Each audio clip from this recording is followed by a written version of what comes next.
So we will get started momentarily, so just hold on for a moment. I hope you're well, and I hope the sound is coming through okay.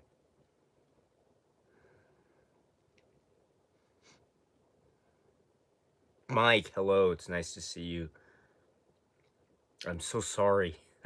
I always say that I will get back to you, but I haven't yet, and I apologize. That's all due to me, my own uh, just it's been a little bit busy, so I really apologize, Mike, but I will get back to you.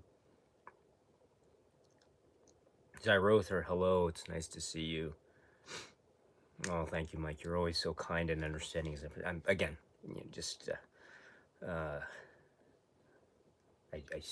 I'm very much looking forward to it. So, and as I say, we will start with this momentarily. Zyrother and Mike, you've been there so since since this whole thing started. I was thinking last time about how we started this all back last year. I was thinking at the time, am I ever going to be able to go through all of the films? And and thanks to your intrepid work and Zyrother, you came up with the poll idea. And so I think I'm very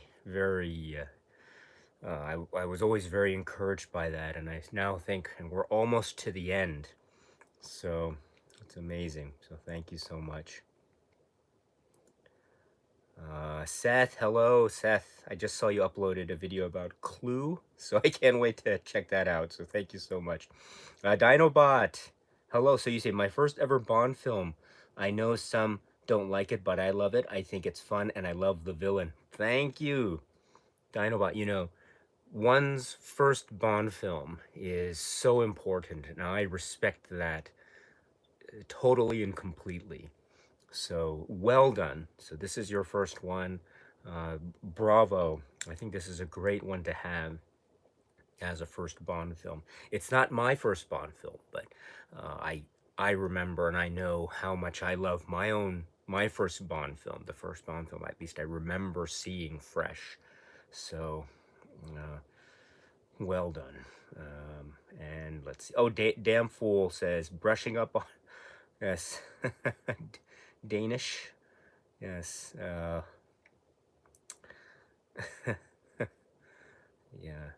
Don't ask, don't tell. Yes, this was the late 90s. And I remember that line got a little chuckle in the theater. Um, let's see. Yes, Damfool says, I felt the same about doing commentaries for the series, Daisuke. Yes, Damfool, Idealistic Crusaders, the James Bond film commentaries. Brilliant. Yes, will I ever finish? And then you suddenly are towards the end. Yes. Cooper Clever is here. Hello, it's nice to see you. Oh, and so Damnful Idealistic Crusader says, finally, we lined up. I just uploaded my Tomorrow Never Dies track this week. Well done. So Damnful Idealistic Crusader, our dear friend on his great channel, has been doing his commentaries on each of the Bond films. And so today, or this week, he and I, through happenstance and coincidence, have lined up. So he is talking about Tomorrow Never Dies, and so I will be talking about Tomorrow Never Dies here as well.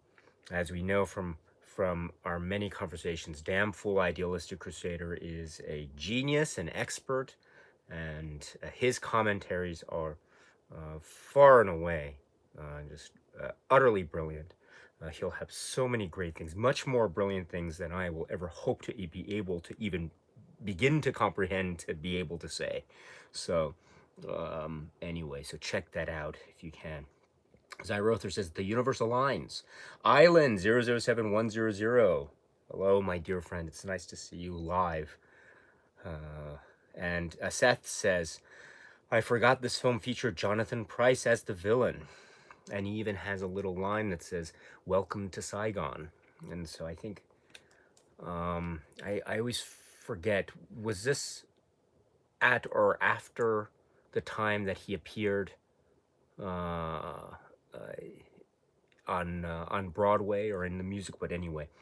Um, I loved his one-handed machine gun keyboard typing before James' one-handed machine gun. Oh, very good. That's a nice connection. I didn't think of that, Seth.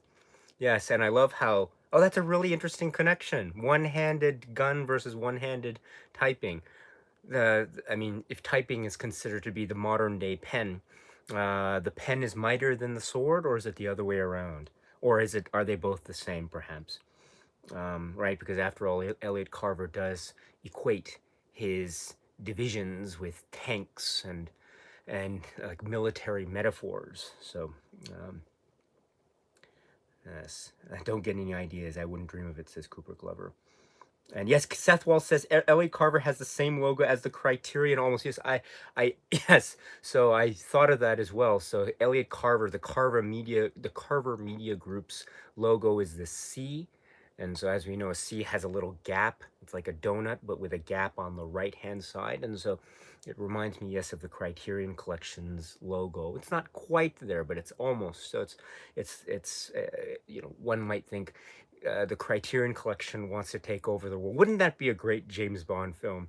James Bond versus the Criterion Collection, because the Criterion Collection wants to dominate the world somehow. So anyway, so maybe someone at the Criterion Collection will make an announcement about the next batch of releases, but actually in the background, Bond is fighting against the guards or something in the control room.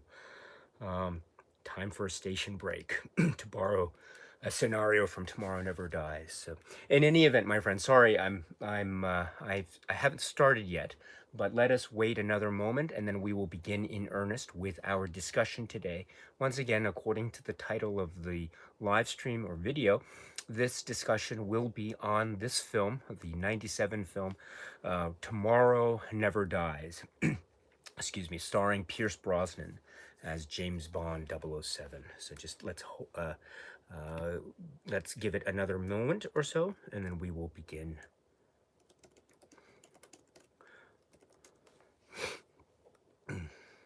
Very exciting. Very exciting indeed. Um,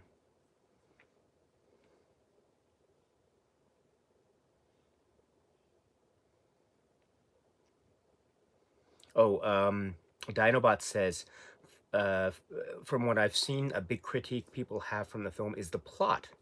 I guess it just doesn't bother me enough. That's an interesting. Well, we'll get into the plot, and there are, I think, a number of strong points of the plot, and I think there are a lot of uh, points that remind us of past Bond films, and I'll try to get into those maybe comparisons, or at least possible comparisons, and I think that makes also for potentially fun viewing when we think about those past connections as well. So.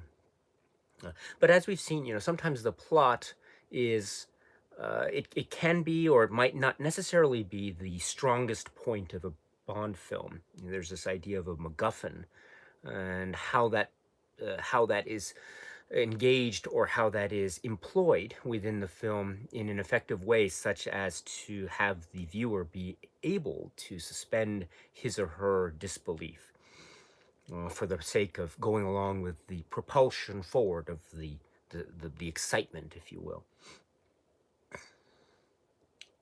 Jared is here. Hello, Jared. A film lover and author, published author, Jared Wignall. Hello.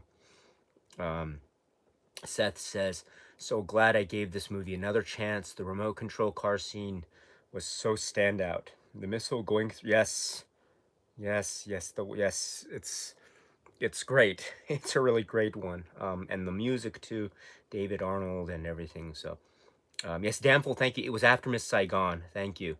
Um, thank you very much for that. So that's, yes, welcome to Saigon, as he says. So thank you. Alan, hello, Alan, our dear friend Alan. Greetings from Yonkers. Greetings from Tokyo, Alan. It's so nice to see you. I hope you are well, my friend. I hope you're well. And let's see. Just scrolling down. Zyrother mentions the red keyboards. Yes.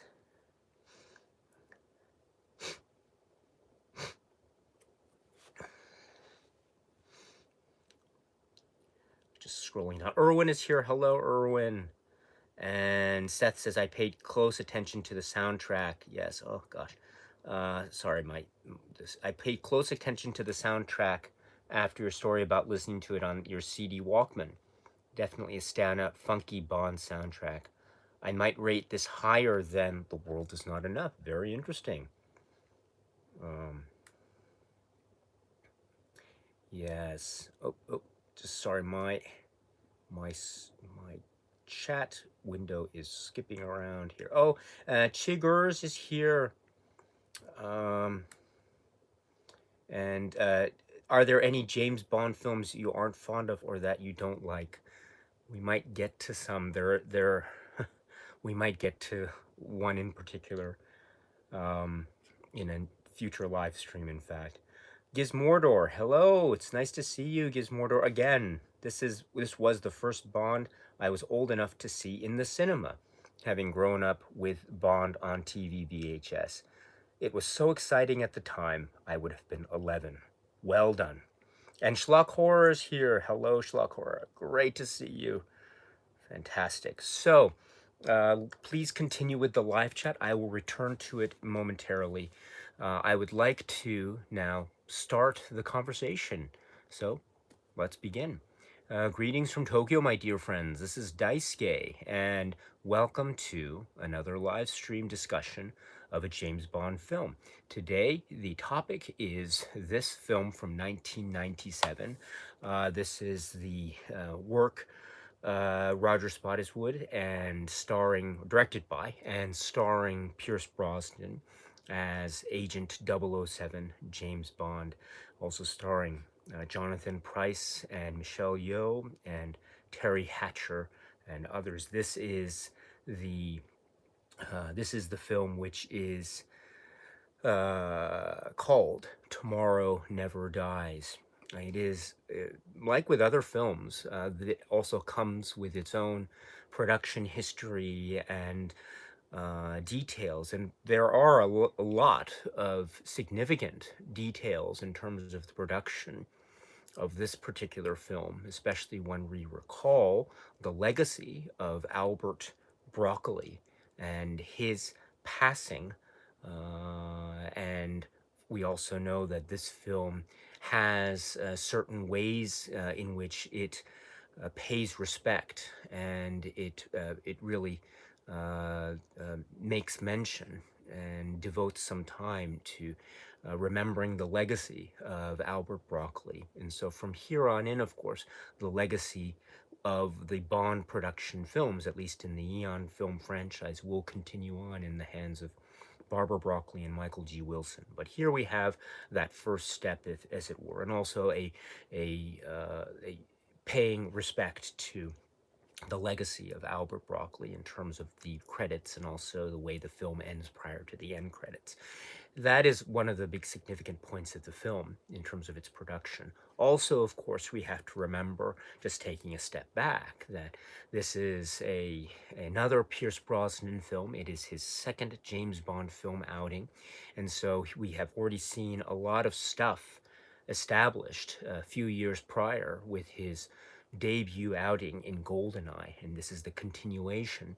And we have a number of different details, I think most interestingly, or among the most interesting, shall I say, are, for example, the music score, who provides it. We have David Arnold for the first time, and we also have an interesting, say, a visual palette or visual scheme, something Dianobot Kiru in the chat a moment ago was referring to the plot.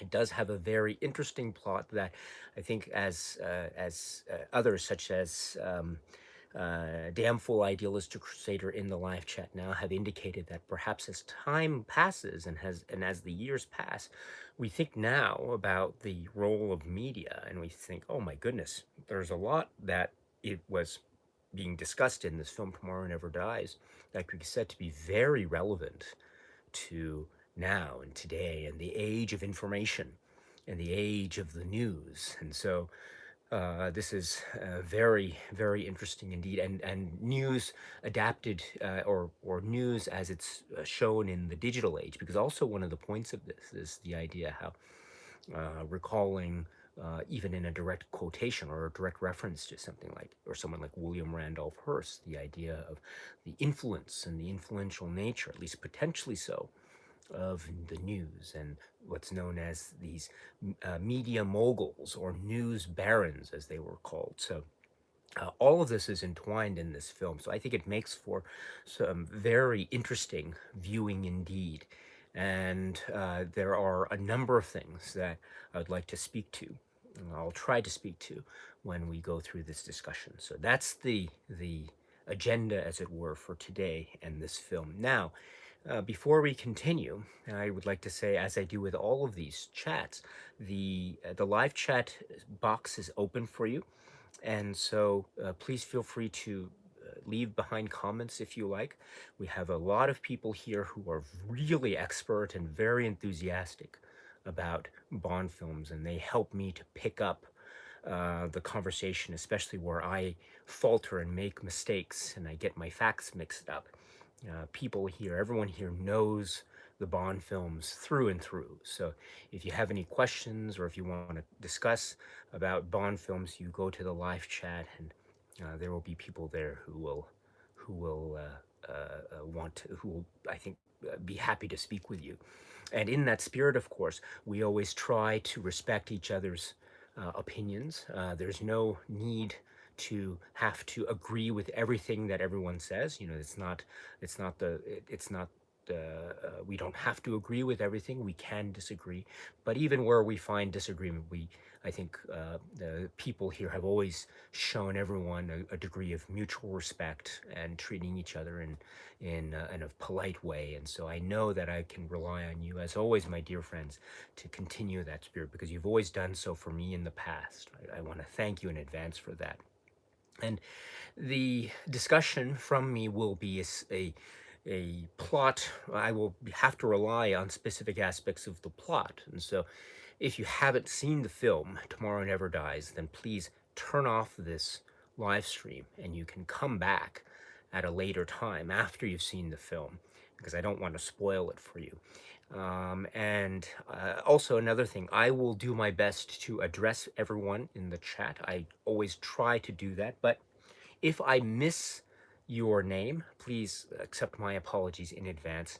And also, if you have a question for me, then if it's not related to this film, then I will probably just, with all due respect, just skip over it, because I do want to focus my energy today on this film. However, if you still want to ask me the question, you can always do so on a separate video. I do my best to read. Why, I do read everything, and I do my best to address everything that I do receive to the best of my ability. So, but let's focus in on Tomorrow Never Dies. Now, going back to the film, I did make some maybe preliminary comments about the substance of the film a few moments ago. Let me now just add to that the my other introductory feelings, or my introductory comments, which is this came out in late 90s, so 97.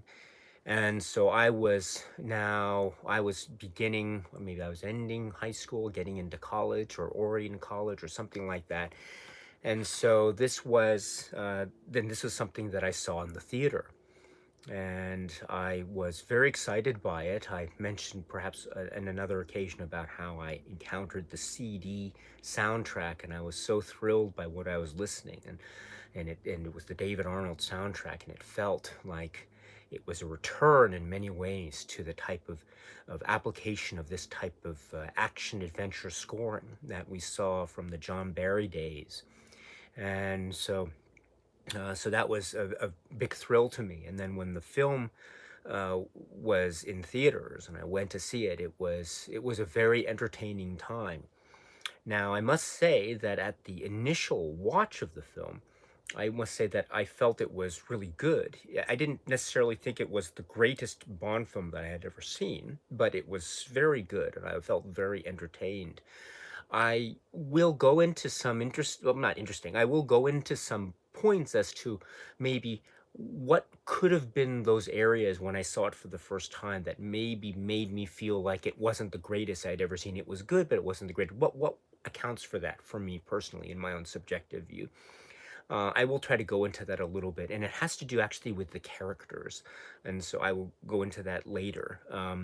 But maybe despite those points that I might have felt, looking at some of the other things that really excited me, I mentioned the music, and Seth in the chat mentioned the car chase within the parking lot um, in Hamburg, and they're trying to get there's Dr. Kaufman and the hotel room, and they're gonna kill him, but then they said, oh, they can't get the encoder out, so they have to get the encoder out, and then Bond goes out and he does the thing with the telephone, and so it was exciting, and the people were cheering, and it was fantastic. So, and that was also that was just one of the other chase that I thought was really remarkable was the chase in Saigon or Ho Chi Minh City in Vietnam, where Wei Lin and Bond are on the motorcycle, and you have them handcuffed together.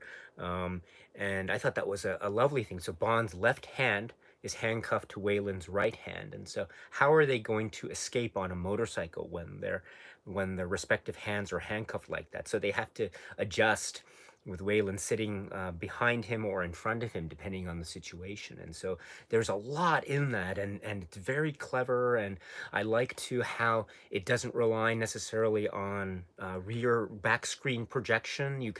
There's a real sense that they are there. Of course, there are stunt people involved. I get that, but there's also the sense that they are there in the moment, which is it's direct and it's very exciting.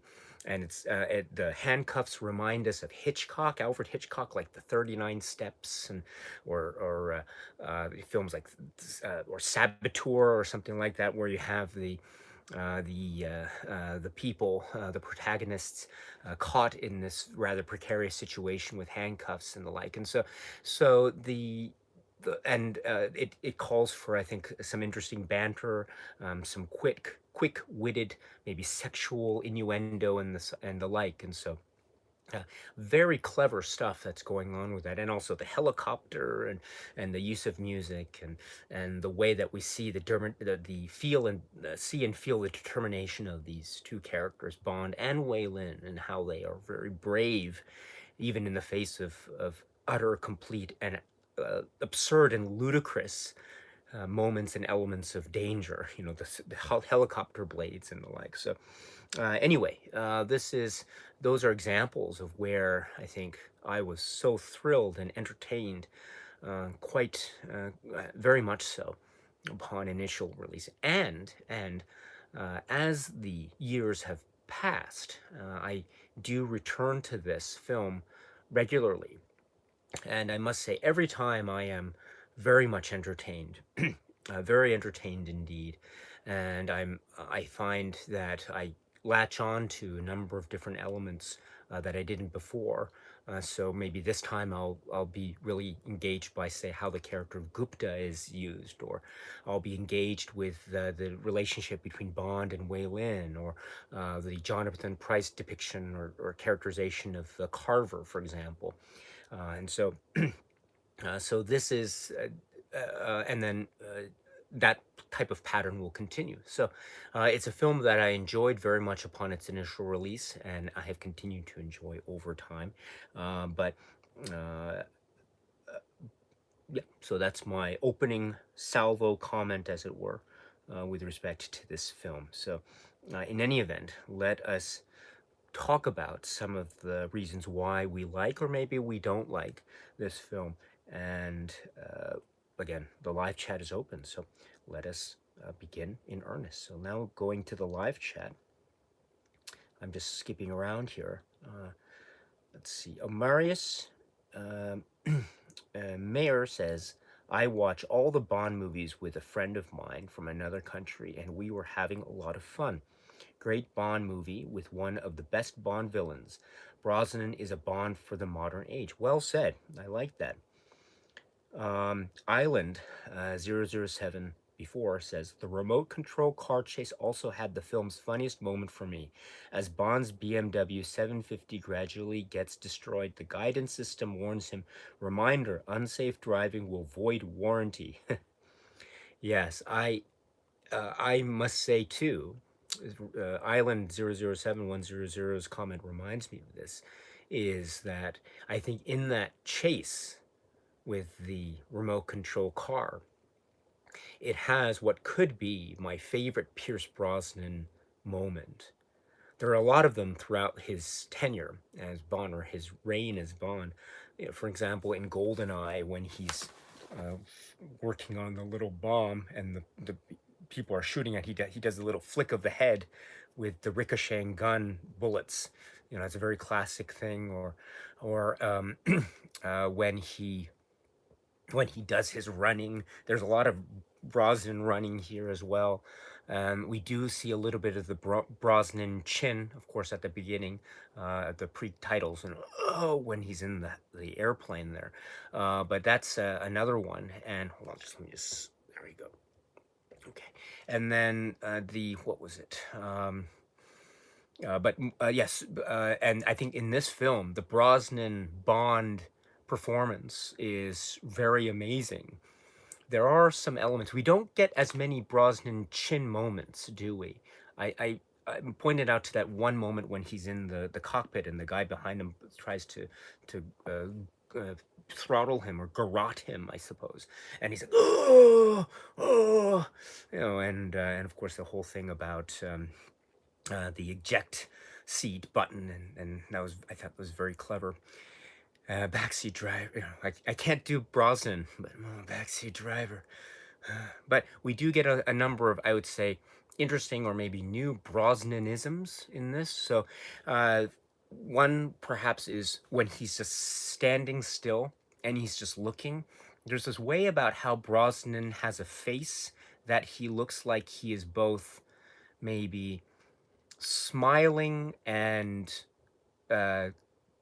he's both happy and sad at the same time. I don't know if I'm explaining it well, but there's a moment when he's at the airport in Hamburg and he's waiting for his car. He's waiting for essentially Q to pick him up or to meet with him. Before he meets Q, he turns around at the Avis desk and he sees the Tomorrow papers at the newsstand a distance away, and he's looking. He's got that face where it's just, this part of his head looks like he's like this, but his mouth is curled in a way. I don't know if he's angry or sad or smiling, but he's got that wonderful, rich, emotive way about his face.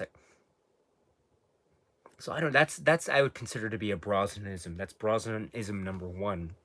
Brosnanism number two is whenever he is engaged in a little bit of maybe love making or cuddling with some of the other characters. So there's one scene where he is in Oxford with, we understand to be maybe a professor of the language of Danish, and then another scene where he meets Paris and in the hotel in Hamburg. And in each of those instances, we see Brosnan, James Bond, Pierce Brosnan's James Bond, doing a little bit of a shoulder bite on the other person at the time. So Brosnan's Bond likes to do some a little bit of light biting, I suppose. So that's should we call that a Brosnanism? I suppose. I don't know if, do we see the bite in other places? I don't know. Maybe we do, but in any event, so those are some interesting Brosnanisms, as well as, of course, the great two that we have identified so far. The first being the running, and we do see that a lot here, the running, and especially when he's got, I think there's one scene where he's at the printing place, the printing factory in Hamburg, and he's running with a machine gun. I think that's great. And he's also doing a lot of the running in the pre-title, so he tends to, which is great too, because I think for anyone who is a runner, I used to do a little bit of running when I was in high school. I was never any good at it, but I remember my running coach would say, use your arms. You know, the swaying of your arms gives you forward momentum.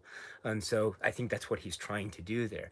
Also, the way he holds his gun, he tends to lean back and he fires his machine gun. And as Seth says, there are some moments where he's firing it with one hand, which is amazing. I've never fired a machine gun, but I would assume that it's very difficult to fire with one hand, especially if you think about the recoiling. That probably takes a lot of physical strength. The other Brosnanism is, of course, as I mentioned, the chin. So we do get the chin right at the beginning with the garroting. Right. That's great. That's really. But anyway, going back to the original comment about the backseat driver, the chase in the Hamburg parking lot. One of my favorite, if not my favorite, Brosnan moment is when he's in the back seat and the car drives over those spikes that it actually unleashed, and it went down to the bottom floor, and it tried to destroy the gate with the missile. Talk about a sturdy gate. The gate is still standing even after it was fired at by these missiles, which is amazing. Whoever made that gate deserves some kind of prize, because that's amazing. So anyway, the gate is not destroyed, so he has to go back, and since he retraces his route within the parking lot complex, he has to drive over the spikes that he had unleashed before. And so that causes all of his tires to flatten. But then he presses a button, and then all the tires then are re-pumped up with air again, and they're re-inflated. And you get a shot of Pierce Brosnan through the glass in the back seat, and he's like, ah, he smiles, right? That's probably my favorite Pierce Brosnan moment. I love that moment. That's great. He is a little kid. And in fact, he says it later, right? When he's talking with Waylon after they've had that chase in the city there, and they're standing in the outside shower, and he refers to the fact that he's never grown up at all. He's still a little kid at heart, and I love that moment. Pierce Brosnan is. What did they say in Goldeneye? You're boys with toys, but that's what he is. That's what Brosnan's Bond is in many ways. That's what many of the other Bond portrayals are. They are like boys, and they're playing, and I think that element is so charming and so earnest, that element being captured so remarkably in this smile, that little twinkle of the eye when he's driving in the back. So anyway, sorry about that. Let's go back here. Let's see, just scrolling down here. Schlock Horror says, this was my first Brosnan Bond film, and one of the first I ever saw. Loved it then and still do now immensely. Seth Walsh continues, I just think Pierce Brosnan really shone as Bond in this one. I loved his little Brosnan-isms. I love the scene of him taking vodka shots in the hotel waiting for Paris. Yes, they're very good. Yes, me too. And I like how you notice how you see a shot of him pouring, you see a shot of him pouring himself a shot, and then he drinks, and then you see on the table there are a number of empty glasses, those shot glasses, I think. And so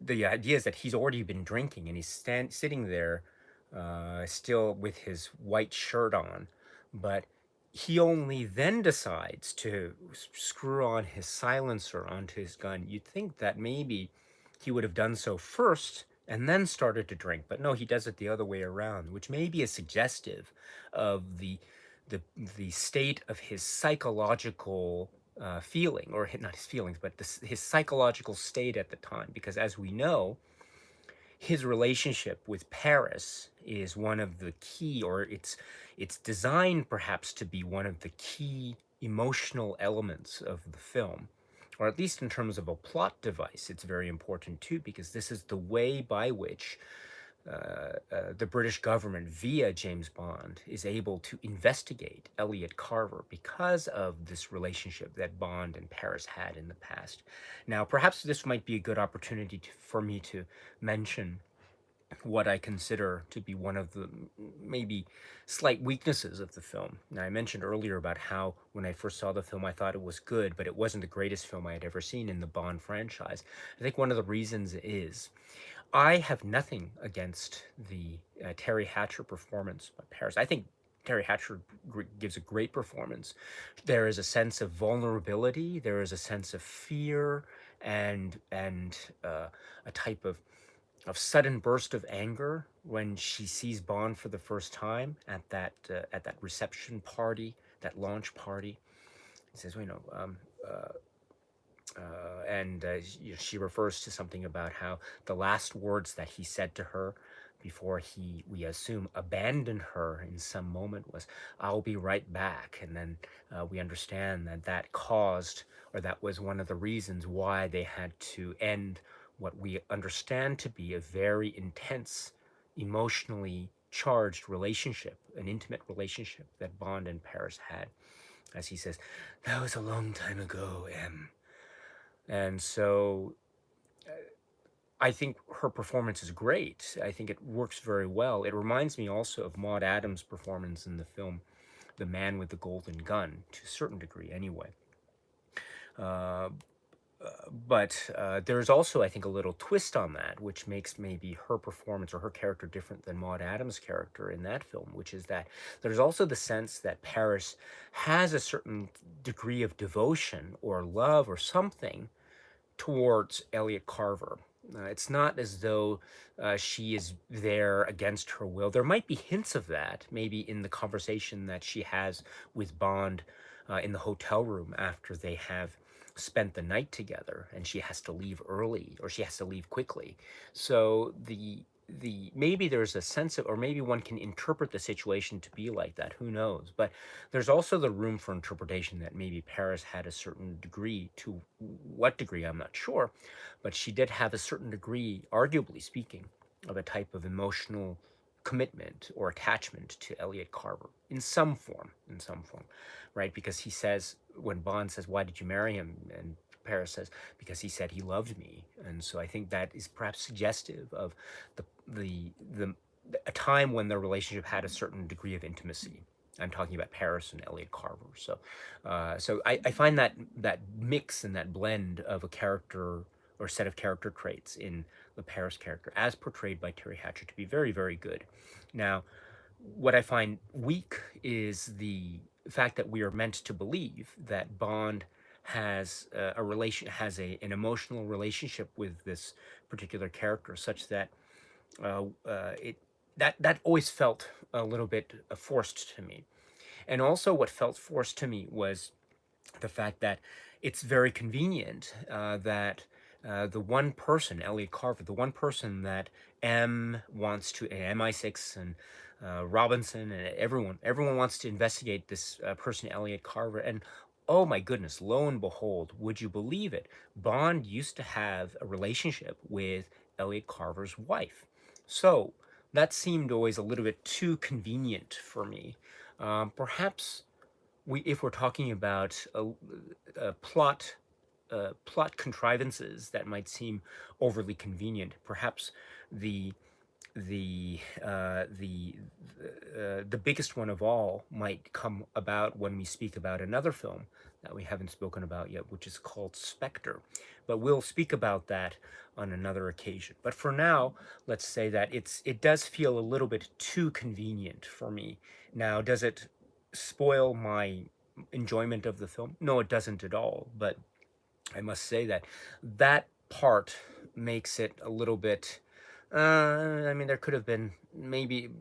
Could there have been a different way to go about it? I'm not sure. Maybe there could have been, depending on if we had more running time or the like. But still, I can kind of get what they were trying to get at. This was a means by which they were trying to show some emotional and maybe even a darker side to Bond, because through this relationship with Paris, we understand that excuse me, that Pierce Brosnan's Bond does have a sort of dark, brooding nature that, and he also is afraid to get too emotionally attached with anyone that he becomes intimate with. And so this could be an indication, although I'm not sure, it could be an indication of the type of emotional trauma that we understand that James Bond has endured and has undergone. If we can see, for instance, the types of things that have happened, say, in the relationships that have been portrayed in, perhaps most famously, a film like On Her Majesty's Secret Service. Now, could this suggest that perhaps the continuity is the same? The Bond from On Her Majesty's is the same as the Bond from Tomorrow Never Dies?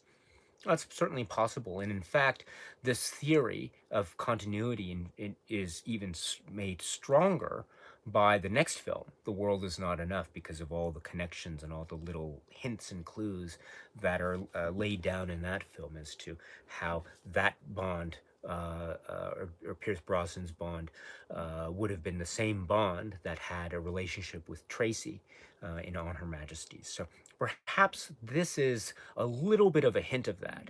Now, I think the film, if the film had given us a little bit more of those little hints, like, say, The World Is Not Enough did, then that would have that would have been very helpful in trying to further solidify this objective or goal that I perceive is there, which is, again, to have this be a window for us as viewers to see the emotional complexity, shall we say, of Pierce Brosnan's James Bond. So, but it starts and then it finishes, and it does have a poignant way of ending, because we know that after Dr. Kaufman has essentially killed Paris, and after Bond has offed Dr. Kaufman, Bond has a moment where he sees her lying there lifeless on the bed, and he has one moment of goodbye, and then goes off and does the thing with the chase in the parking lot. And so this is a type of Bond who right, he takes a moment, and it's almost like he internalizes the pain. We see a similar moment like that later in the film The World Is Not Enough, and right, and it maybe it reminds us of a line that he says in Goldeneye about, how he needs this type of feeling in order to, it keeps, this coldness, and keeps him alive, or keeps him alone or keeps him alive, but he still tries to move forward. So maybe this is an indication of the type of emotional complexity that Pierce Brosnan has. However, it does, I'm not sure if it necessarily mixes or is consistently mixed with some of the other elements that we'll see in Pierce Brosnan's Bond portrayal, maybe in the latter half of the film. But I'll get to that as well momentarily. But that is probably for me the one place where the film maybe comes up a little bit short, just not in the performances per se, but just in the way that I think we are made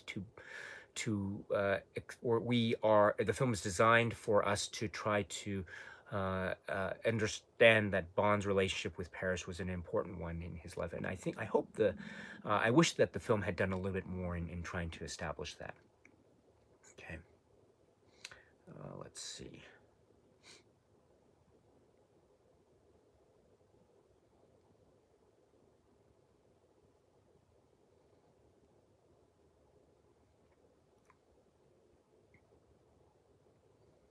You're just going through the chat here.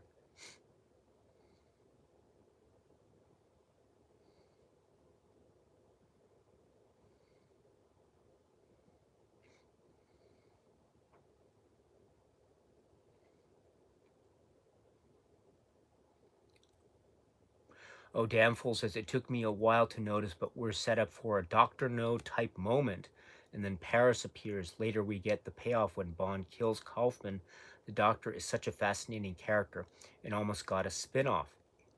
I would have loved to have seen maybe, I don't know, what would have Kaufman and Stamper, the buddy duo, and they go around traveling from place to place around the world with all their chakra tools, and maybe they have these little adventures, and they try to maybe learn more about the technique. I don't know. That would have been interesting, right? Because after all, according to Stamper, Kaufman was like a father to him.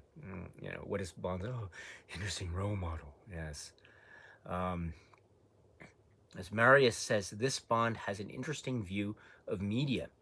The media this positive is really well portrayed, and that's why I used this movie in my university to talk about. Oh, interesting, really deep move. Um, Irwin says I would have enjoyed a Wei Lin spinoff. I think Michelle Yeoh is fantastic in this. There are, she is so great. There's a kind of there's a kind of glow that appears in the film whenever she is on screen. There's a charisma that she has, and it's there's a certain sense of you can really believe that she is able to handle herself physically against all these adversaries, and she does it in a way that is cool and composed and also very well thought out. And there's some really lovely moments where the camera, I think, captures that so effectively, and just wow. There's a moment where she's throwing a throwing star at one of the guards in the stealth boat at the climax of the film, and she throws it, and Bond appears in that hallway in the back, and she pauses after she's thrown it, and it hits the target, and the camera goes back to her, and her hair is covering part of her face, and just what a shot. And that's just an example. Although there's a scene that I never got, and for those who are scientists or who are students of science, please educate me, because I'm not sure. But my understanding was that the oxygen carbon dioxide cycle is such that one breathes in um, oxygen. I don't. It's not pure oxygen. I understand, but it's we call it oxygen, right? The air we breathe in versus what we exhale out.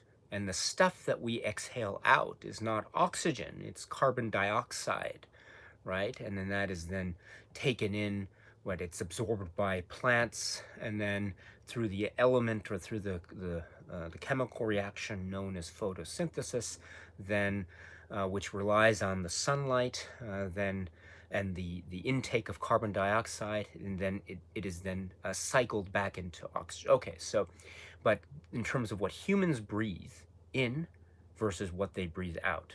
Now, under this understanding, what happens at the end underwater when Wei Lin is tied up there in chains and she can't breathe and she's about to die because of lack of oxygen because she's underwater. Bond dives in after the missile has exploded on Stamper's poor foot, as well as his entire body as well. Speaking of Stamper, what's his deal? Does he not feel pain? I'm not sure. Is he kind of like Zorin and Mayday? I'm not sure, but any event. Um, yes, so they're underwater, and the way that Bond is able to save Wei Lin is by kissing her underwater. And so the idea is he gives her breath in order to be able for her to breathe momentarily. So he's like the Thunderball deep breather, or he's like the tire in A View to a Kill. But it's not a tire, it's not a deep breather. It's Bond himself giving the breath to Wei Lin. Now, is that scientifically possible? Please let me know. Perhaps it is, maybe momentarily. I don't know. I've never done that, to be perfectly honest. I've never had the occasion to be underwater and to try to kiss someone underwater and exchange breath. But if that is possible, please let me know. But I thought maybe it wouldn't necessarily work. But in any event, I think it's a if I'm wrong, please educate me. But in any event, it is a great showstopper, and it does solidify the all the tension that has been had between Bond and Wei Lin up to that moment. Um, there was a lot of maybe sexual tension between them, perhaps, especially up to the very end anyway. It comes a lot from Brosnan, perhaps more than Wei Lin. I mean, there's a lot of shots of Bond looking at Wei Lin. He's just standing. Oh, here's the new Walther. I've asked Q for one, and he just stops and looks at Wei Lin, and Wei Lin's typing away on the red keyboard there, working so hard, and Bond just standing there like, and it's like, oh, I'm I'm falling in love with Waylon. You know, it's that I'm falling in love with Waylon shot, and it's like, you know, that sort of thing. So she's working hard, and, she looks back, and says, "Oh, hi." And she gives a smile. But maybe I don't know. Maybe she's thinking, "Why are you looking at me in that kind of creepy way?" But oh well, I'm still working. I'm trying to find General Chang's ports here, where he could be hiding the stealth boat. But and while I'm doing this, you're just nonchalantly taking one of my Walthers and one of my watches. What are you doing, Bond? What are you doing? And you're destroying all my things. You're destroying that little fan thing with the spears, and you're pushing the fire statue. What are you doing, Bond? Just don't move. Anyway, um, so there's that moment, and also when he's taking a shower with Waylon, he's like getting awfully closer. He's like, "Oh, Waylon, what? I thought we should be working together." So he's pretty he's laying it on pretty thick with Waylon. She says, "Oh, thank you, but you know I work alone." And she uses her earring, of course, to unlock the uh, um, the the handcuff, which is always a surprise to me. I always thought that she asked for some soap just a moment prior to that. I always thought maybe she'd do rubbing her wrist with soap in order to get the cuff off of her arm like that, to slip it off. But no, she uses her earring, which is always a surprise to me. That's and whenever I see the film, I always forget that. And then he asks for the earring later when they meet in their little in the secret hiding place, which is, I understand, a secret layer or secret room for Chinese government agents. So what we have is just like we will get in The World Is Not Enough with Zukovsky, and just like we saw in The Spy Who Loved Me before, we get essentially agents from opposite numbers being able to essentially view what should be confidential information of the government, right? Because remember The Spy Who Loved Me, Bond and M invited Gogol and Major Amasova to one of their secret bases in Egypt so that they could see all the things that they're working on, which is top secret stuff. So you think you probably wouldn't want to meet Gogol and Amasova in a place where they could view all this information. And in fact, later in that film, Amasova says that she stole the blueprints of the Lotus car 2 years ago. And you'd think that perhaps on that occasion in Egypt, maybe she in fact stole some more blueprints. Who knows? The same is true for Waylon. Why would you allow him to enter this particular layer? I know. But again, it's the same thing with the plot. It's necessary in order to show that they're working together, that they trust each other, and that there is a type of what's the phrase, détente. Is that an accurate one to use? I'm not sure, but there's a sense of a type of understanding between them, even though, according to her, it is working with an agent of a corrupt, decadent Western power. And of course, according to the bomb, we're gonna finish this together. He's really about togetherness. Right. So that's an interesting aspect of the Wayland Bond relationship. But anyway, uh, yes. Let's see. Gizmorder says his German accent. I think you're speaking about Dr. Kaufman, is absolutely outrageous. I wish we had seen a bit more of him. Yes. Um, I would have loved to have seen the relationship dynamic between Stamper and Kaufman, uh, because Stamper has a really interesting, almost inexplicable set of character traits. I'm not sure what is the reason why he is so devoted to Kaufman, and I'm not sure what the reason he is so devoted to Carver. Remember at the end when he's fighting Bond on the missile launcher, he says, "For Carver! Ah!" It's just like it's like Mayday in A View to a Kill. She's like, "Get Zorin for me."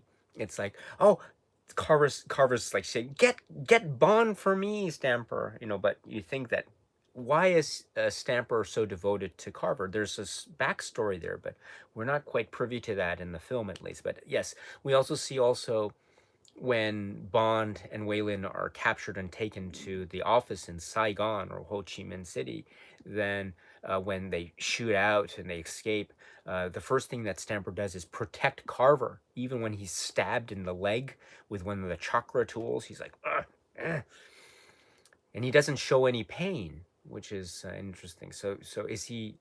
What's up with that? But that's not fully. Is it explained? I'm not sure. But anyway, so he the first thing he does is protect Carver more than anything else. Why would he do this? What is his motivation for that? Who knows? Especially when we know that Carver doesn't think too highly. He thinks only of himself. Look what happened to poor Gupta, right? It seems you have outlived your contract. Boom, and poor Gupta, he worked so hard, right? What was it, Gupta's law of anomalies, and he showed the betrayal of Paris to Carver, and he got the encoder, and he was there in the what was it the pre-titles. It was a arms, what was it, a an illegal arms. It was essentially like an illegal arms, um, like uh, what do you call it, garage sale. And so all you had all these criminal elements, I suppose, or rogue agents or something with stolen equipment from various countries or various militaries, generally selling all this stuff off. So, and Gupta's was there, and he's getting the encoder and all this. So, um, yeah. So but then Carver then like, oh, boom, just poor guy. So you think Stamper, he's next, because after all, Stamper did a lot of things that upset Elliot Carver. Stamper said that Bond was dead at the end there with the outside inner shell of what do you call it, the stealth boat, but in fact Bond was alive and it caused more damage. That was essentially Stamper's fault, at least according to, at least you could say that it was Stamper's fault. Also Stamper, um, what does Carver say there? So much for German efficiency. And he says this ironically and cynically because he's essentially saying that Stamper didn't do a good job. So you think that after Gupta, Stamper might be next on the hit list of Carver. So, oh well. But any event, Stamper has this type of devotion towards Elliot Carver, which is again another interesting trait, I suppose. Excuse me. All right. So let us go back to the chat here. Great. Um, let's see. Sorry about this. Just gonna scroll down. Here we go. Sorry. I'm. Here we go. Okay.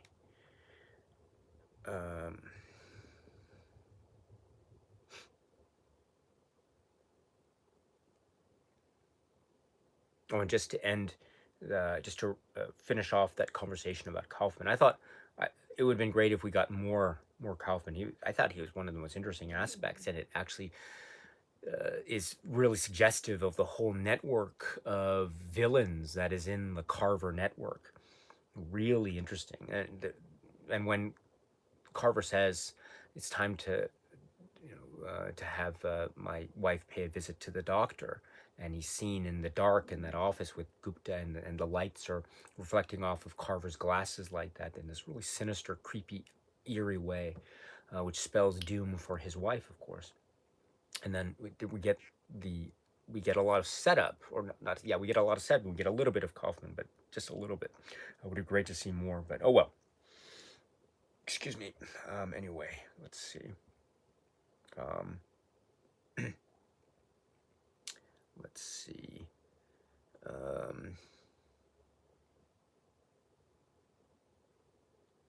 Sorry. Here we go. Dustin Lewis is here. Hello, Dustin. I hope you're well. My friend. Marzan Worldwide is here. Hello. One of my favorites, with a believable plot, a great villain, great theme, great stunts, and Terry Hatcher. Yes. Um, yes. Island 007100. Still no word on a complete Bond set in 4K UHD. Zyrother says, glad they made Agent Lynn a character with her own agenda and goals, not beholden to Bond. That's a really good point, yes, because of course the plot involves this intrigue and mystery which surrounds the British naval forces and military forces and their tensions with China.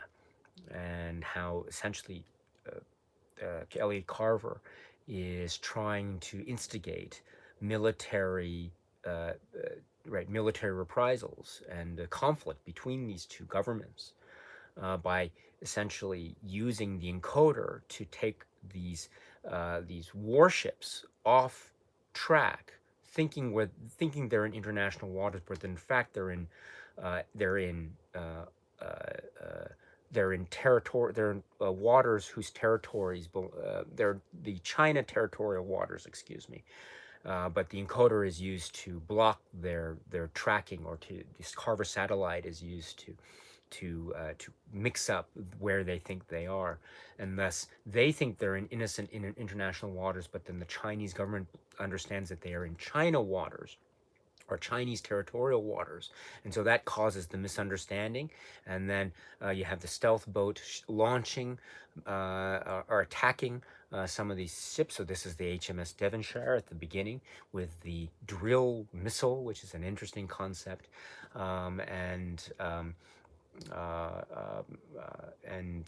one of the MiGs, one of these jet fighters, the Chinese side, one of them is destroyed. So both sides think that the other has initiated an attack on them, and so the idea is then this is further fueled by tomorrow, the Carver Media Group's newspaper, which then reports very quickly about how the British these British sailors were killed, murdered, in fact, and so this causes the Ministry of Defense, Julian Fellows, to instigate the plans for retaliation, and that M has 48 hours to investigate before the military retaliation against the Chinese government. And so the idea is that the news is being used to further influence the people with power in on the higher echelons of government. Now, then this leads M and Bond and company and Robinson too, to try to investigate what's going on, and this leads to the investigation of Elliot Carver, and we realize that Elliot Carver is in cahoots with General Chang, and General Chang wants to assume power in China, and he is therefore planning with Elliot Carver to, in essence, kill off all the other people in power, such that General Chang can fill the power vacuum and assume control. Once he assumes control, then he will bestow or grant to Elliot Carver, the Carver Media Group, exclusive broadcasting rights in China for the next 100 years. So that's the what's the phrase? That's the consideration of the bargain between General Chang and Elliot Carver. And so in order for to be able to do this, in order to further fuel the ambitions of Elliot Carver, the plan is to use this stealth boat, which we understand too was made with stealth material that was taken from one of General Chang's, say, military bases. And so we think the assumption being that General Chang allowed this material to be used and developed for the purposes of Elliot Carver to use as the stealth boat. And then Elliot Carver would then instigate a war between the British and the Chinese, or the militaries, right? And Elliot Carver gets another bonus, because then it means he can sell more newspapers, and he can reach more people, and he can also somehow scratch that megalomaniacal itch that he seems to have, because he seems to be relishing in all this chaos and this destructive force that he is unleashing. He really enjoys doing this, and you can tell that from the outset when he has his meeting with all his what does he call them? His golden retrievers, I think that's what he calls them, including Michael G. Wilson, with a great Michael G. Wilson delivery of the Michael G. Wilson line. I can't do a Michael G. Wilson impression very well. What does he say? Consider him slimed, right? So anyway, so Carver is he's quite bent on world domination, and he says, what is the difference between genius and insanity is measured only by success. And he quotes William, and he refers to William Randolph Hearst and the power of news, media, and influence, and that his news divisions are like tanks or armored divisions in some kind of military maneuver. So he really believes that the pen is indeed mightier than the sword when it comes to the influence of the news. Now, I think that is very prescient a message, and people have mentioned that already in the live stream, live chat. So it is a very powerful one, but of course, it's one that is based on falsehoods or lies, because the Chinese are not attacking the British. The British are not attacking the Chinese. It is in fact this stealth boat that is doing all the damage. And when the stealth boat is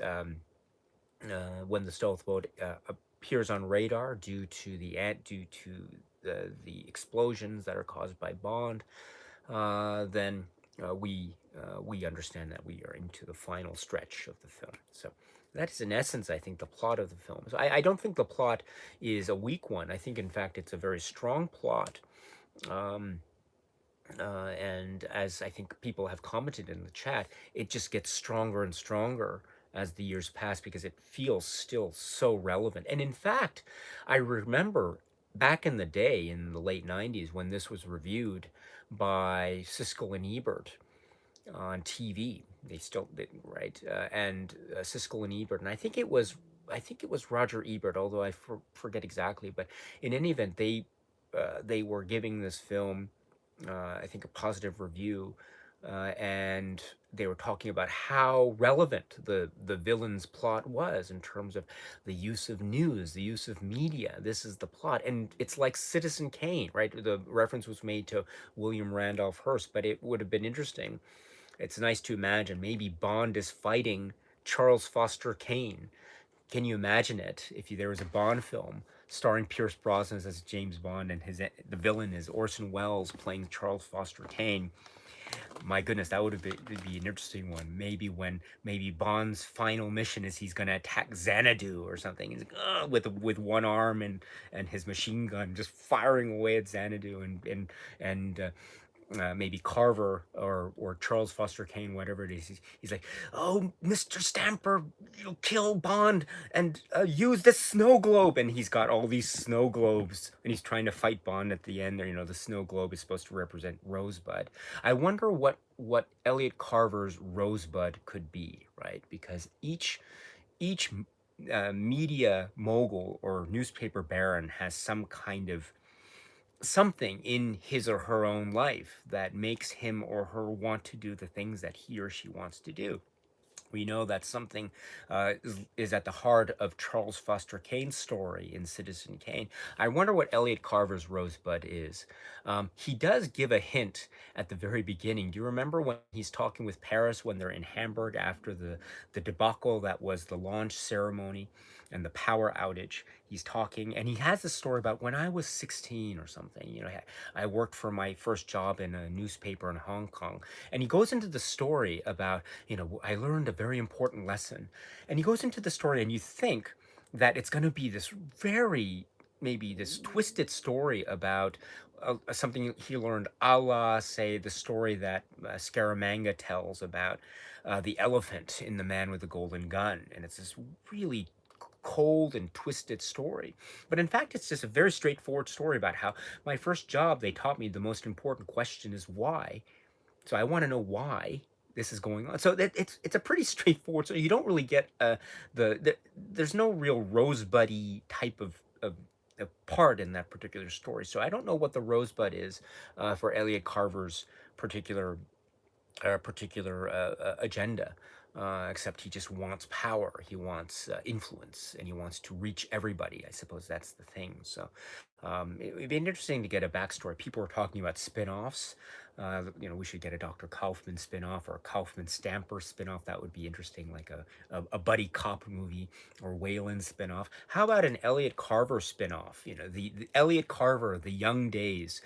Maybe it could have been like, or maybe re-edit Tomorrow Never Dies, except go back and forth in time.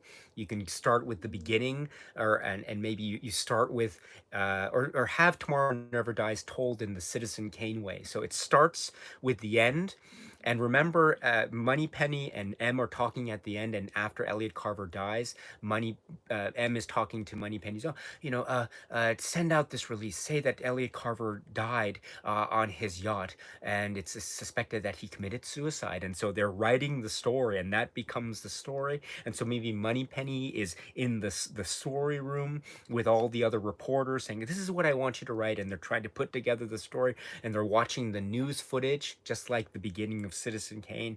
And then and Moneypenny says to one of them, it's just lacking something. I want you, and she points to some random reporter who is always in silhouette. You never see his face. And he says, I want you to go and investigate the life of Elliot Carver and find out what it was that made him tick. And so he's investigating, he's talking to all the people, and then we get these flashbacks to Elliot Carver's life and all that, and then we get Citizen Kane, and maybe he's talking to Bond, and Bond is sitting there.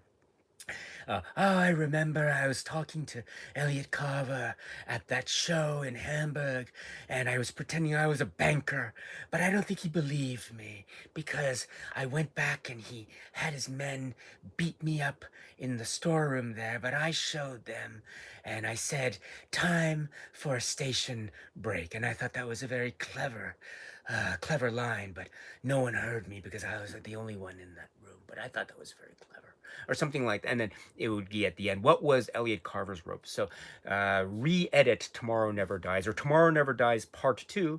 This time it's told in the Citizen Kane way, to find out more about what makes Elliot Carver tick. Anyway, sorry about that. Just going here. Schlockhorror says, yes, for years people have made fun of this movie for having a villain with a silly motivation, but if you look at the whole world today, you realize how he was way ahead of his time. Yes, Schlockhorror, thank you very much. But I think also there was that air of understanding as to the prescient nature of this, even at the outset, as I say, if my memory is correct. Not Citizen Kane, Siskel and Ebert were even speaking about this, or at least a very similar point. Let's see, just scrolling down here. Let's see. Matthew James is here. Hello, it's nice to see you. It's nice to see you too, my friend. Thank you. Let's see. Zyrother says, there's no news like bad news. Yes. Irwin says, Mr. Stamper, what a ridiculous character who has no special traits except being a blonde bully. Yes. Although, again, he seems to be impervious to pain. Even after he's stabbed in the arm and he's stabbed in the chest, he's like, Bond, at the end there with the missile. And then the missile lands on his foot at the end, and does he scream out in pain? And he's like, oh, he looks, oh, and he's grabbing the jacket, and Bond's like, I want to get out of this jacket. I'm going to take the knife out of your chest and rip my jacket open and go into the water. It reminds me of how the knife was used in the Living Daylights. Bond doesn't like jackets. He doesn't like shoes. And he's like, forget this. I don't need this boot. And I don't need this jacket, and it goes down, so it's great. So, and also, right, Necros and Stamper, they have a very similar physical appearance, the two of them. So, let's see. Oh, I think one family member is calling me. So please let me step out for one moment, and I will be back maybe in a minute or two. So please hold on for 1 second, please, and continue the conversation, and I will be back momentarily. So there we go. Okay. Here's a close-up of Pierce Brosnan's face. There we go, and I'll be back. Excuse me. Okay.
Okay, sorry about that.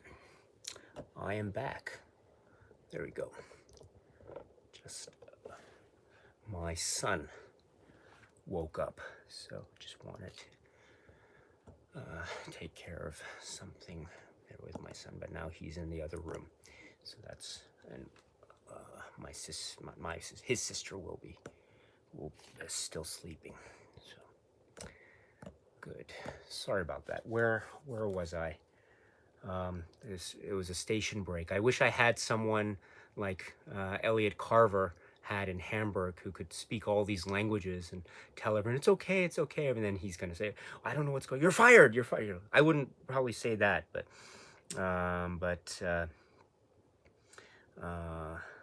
yeah, Elliot Carver. I felt so bad for that poor woman. She's one of the hardest working people in the Carver Media Group, and uh, he's saying, "Oh, you're fired." Oh gosh.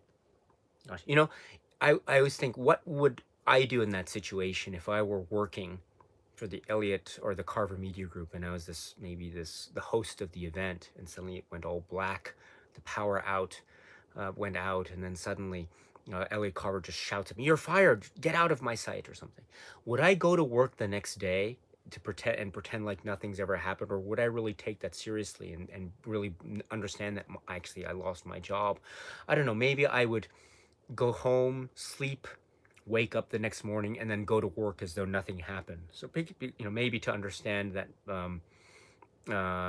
you maybe in the hopes that Elliot Carver forgot what was going on, because right, we know that Elliot Carver had a lot on his mind after that, so it's very possible to assume that he just said that out of anger, and he didn't actually tell someone to have this poor woman's contract terminated. So, oh well.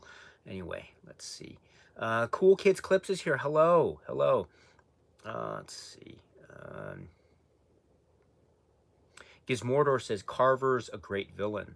I love how emotional he gets when he's making his speech to all of his contacts near the start. The way he says, "From the Carver Media Group," yes. That's outstanding, yes.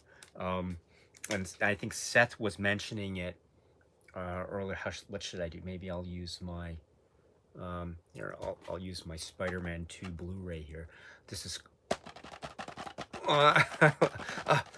it's great. I can't quite, I've never been able to type with like this. I mean, I guess now with the age of the iPad or things or the Bluetooth keyboards, I guess it's possible to do this, but still, this is very difficult. What was he saying? British sold British killed delete murdered or something like that. It's very difficult to do, I think.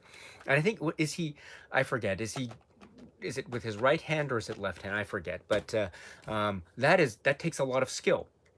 Well done, Elliot Carver, for showing that. And I must say too, before I forget, Elliot Carver is one of those characters that is just, oh my goodness, he's a great villain, and villains are meant to be unlikable. And I think Jonathan Pryce's performance makes Elliot Carver so unlikable. It's great. It's absolutely great. The way that the light, as I mentioned earlier, it's reflected off of his glasses there. I can't quite do it, but I have my like, you see that? I'm just so whenever there's like something bad about to happen, it's like there you go. Oh, I think let's have an appointment with the doctor or something like that. So the light is reflected on his glasses like that, which adds an interesting element of the sinister. And then, as I say, he has no qualms about killing his own people, like Gupta and the like, and just firing these people at them. You're fired. So there's that, and also even his own wife can't escape the wrath of Carver. And those close-ups on Carver's face whenever he's in a panic, when the stealth boat is under attack, and all this is great moments. And when he's panicking, and he's got that the thing that always that sealed the deal for me in terms of how unlikable he is as a villain is when they're in the stealth boat and Stamper thinks that he's killed Bond. Bond, of course, is not dead yet, but they've now captured Waylon. Waylon is brought to the control room, and he says, now Bond is sinking to the bottom of the South China Sea, or something like that. And he's under the understanding that Bond is now dead. And then Waylon, in a fit of rage, tries to attack him with a very effective kick. He misses, or she misses, of course, because the guards hold her back. And then what Carver does next is so insulting. It's just, it's, oh my goodness, he just does that fake making fun of the martial arts type of thing, and he adds at the very end a little mocking dance. Oh, and he says, how pathetic. And he's like, oh, this villain. Oh my goodness, this, I can't wait till Bond meets it. Right, anyway. And then when Bond sees him at the end, and Carver's like, he's got the gun on him, he just has to say that last bit, I'm so glad, Bond. I'm gonna kill you, but you're destroying all the evidence. This is exactly what I want. And I'll be on a Carver helicopter covering all the news. And he not aware until too late that Bond is now activating the drill missile. And he's like, oh, you forgot. I can't do the Pierce Brosnan voice, but at the end, they hear, you forgot the first rule.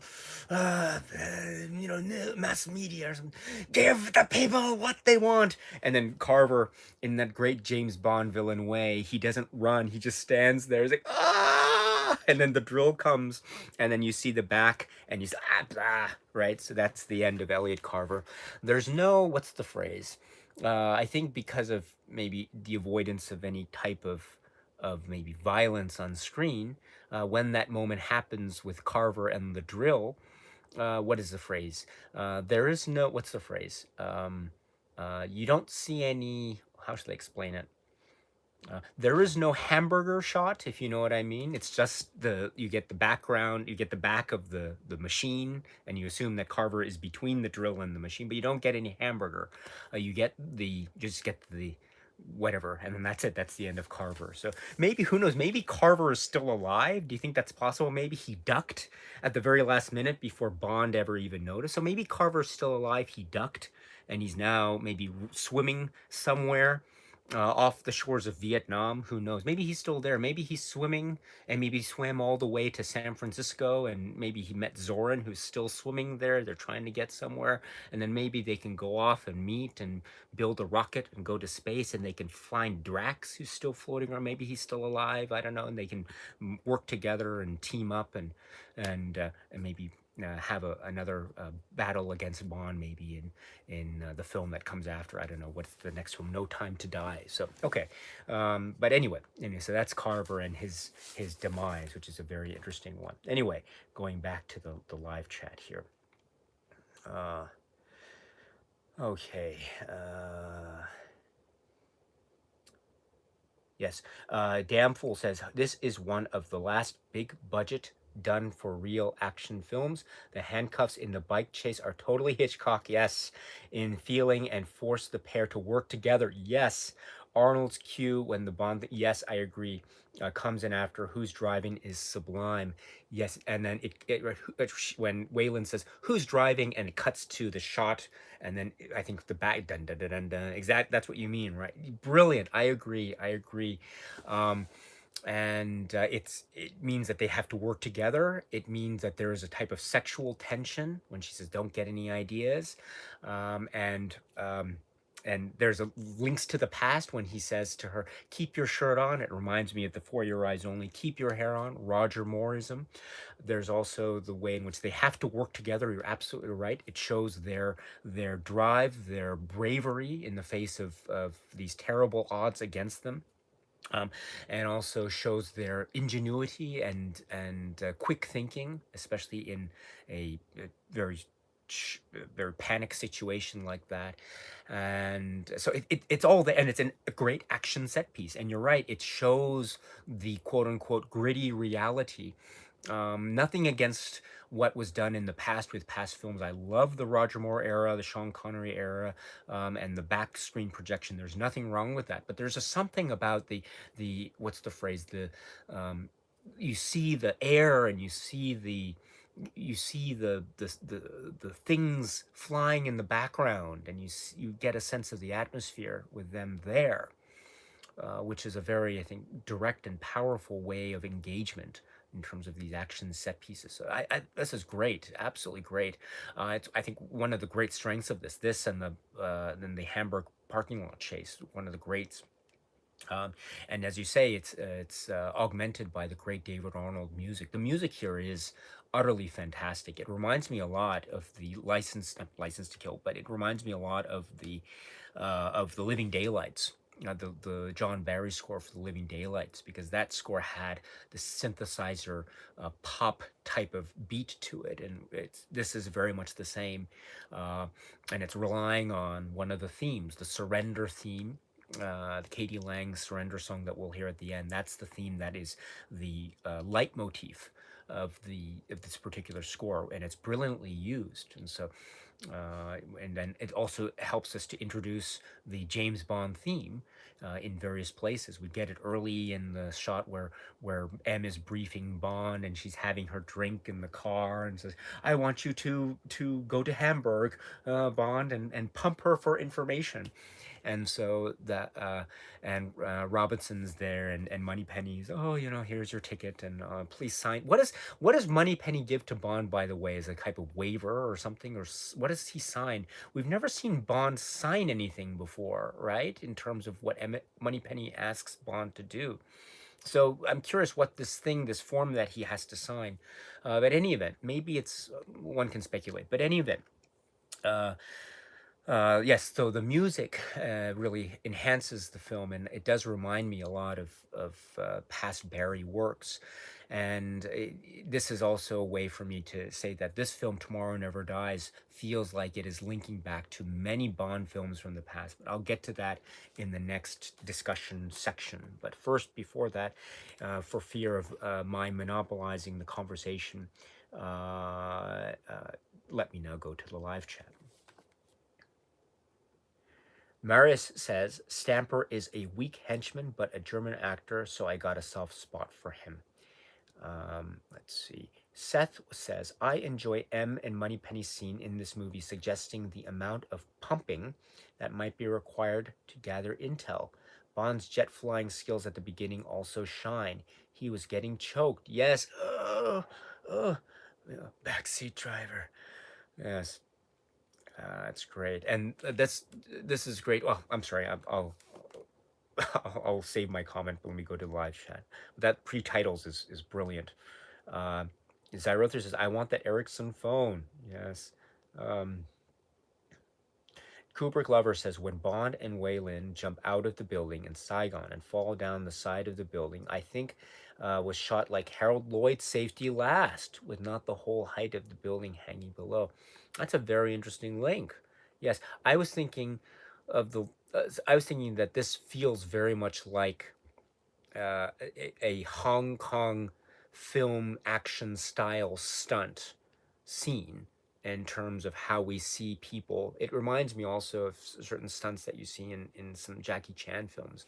But this link to Harold Lloyd is very interesting. And in fact, we also know that there are a lot of links that can be made with the style of stunt sequences in a Hong Kong action films and silent cinema. So well done. I love this connection. Well done. Damn Fool says, always time for some classic pain face. Yes, this is, I think, during the conversation when I'm talking about. Yes. Um, let's see. Oh, Cooper Glover's Grow Up 007. So this is in reference to the Q scene. Um, and Schlock Horror says the classic Brosnan nibble. Okay, so this is earlier in the chat. I'm here, so I'm totally late here. So I'm just scrolling down here. It's talking about the having a little nibble. Yes, during having a little nibble during a little cuddle. Yes. Um,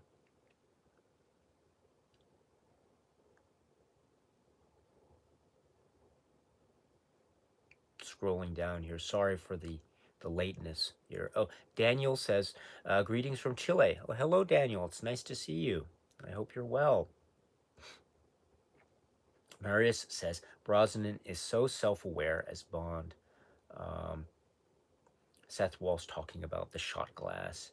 Yes, he throws it down. Yes, you're absolutely right. Again, Seth, you and your keen eye, you remember all these details. Yes, that's right. Um,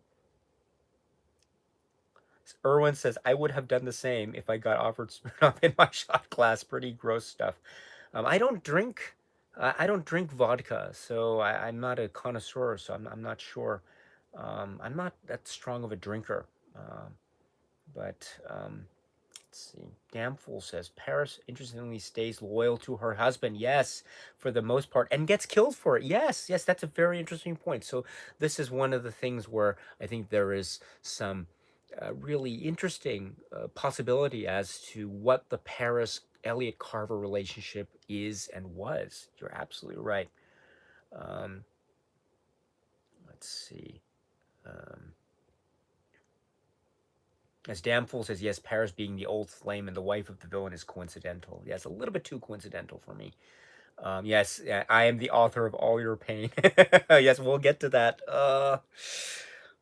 Yeah, we'll get to that one. Yeah. Uh, yeah, I know. I have to try. It is. Okay, we'll get to that. We'll get to that one when we get to that one. Um, yeah. Actually, so Erwin says I have the same problem with Madeline Swan. Um, yes, of all the women you'd go totally out of way to protect and save her, but that's a story for another day. Actually, Erwin, this does bring me. Your comment reminds me of something that I think is also something that I will say this. We haven't spoken about Spectre, but I'm yeah, it's that's going to be I think a very interesting challenge for me when we talk about it because but I think what I understand, for example, the relationship between the film Spectre and the upcoming film, which I have yet to see, of course, which is No Time to Die, there seems to be this attempt at trying to establish a sense of continuity with respect to this particular character of Madeline Swan through some through some form, right, the Leah Sadu character, right. So um, what I really admire about that approach is that they are trying, again, we'll see what the final results are, but they seem to be trying to establish this continuity with this character that is not James Bond. Now, I wish that something similar could have happened with, say, the emotional dynamic that the filmmakers were obviously trying to go for when they were saying that Bond and Paris had a prior relationship. I had wished maybe if we had seen not maybe if it was a character that wasn't a new character, but say someone that we had met in a prior Bond film, that would have carried with it so much emotional weight that I wish that we could have seen that. That would have made for very interesting and complex viewing indeed. So the fact that the new films seem to be going for that sort of thing, maybe, possibly, perhaps, I think is a very admirable concept and one that should be applauded. And it's something that as much as I love the past films, I wish that there could have been some extra thing going on there, like for example, and I'm including some of the Daniel Craig films in this discussion. So, for example, in View to a Kill, when we see the character of Paula Ivanova, if we had seen, for instance, Amasova instead, that would have been very powerful. Or if it wasn't, say, Paris Carver, maybe if it was another character that we had met in past films. I don't know. I'm just saying, what if it was, I don't know, Pam Bouvier, or maybe it was, um, oh gosh, Kara from The Living Daylights or something. Kara ends up marrying Elliot Carver. My goodness, that would have been for very complex viewing indeed. But or oh gosh, so many others. Incidentally, are we meant to believe when did Bond have his relationship with Paris? Would it have been around the same time that he was working with 006? in the GoldenEye film storyline. Who knows? Maybe it was. Maybe he was real. Maybe that could have been it. Maybe he was really upset. Maybe he was with Paris, and then 006 called him. You know, for England, James, we have to go on our mission. And Bond's, okay, meet me and get the parachutes, and so we can jump out of the plane and we can attack that Russian base. And then Paris like, oh, what's going on, James? And Bond turns off his phone. He's like, I'll be right back. And he runs off and he goes with 006 on his little. Maybe that was what was going on in the continuity. Who knows? But any event, um, yeah, that's. I think again, I do have a lot of issues with the last film, but if my understanding of No Time to Die is correct, then at least they seem to be trying to go for some kind of continuity, which is always welcome because it adds that extra layer of complexity, as I like to say.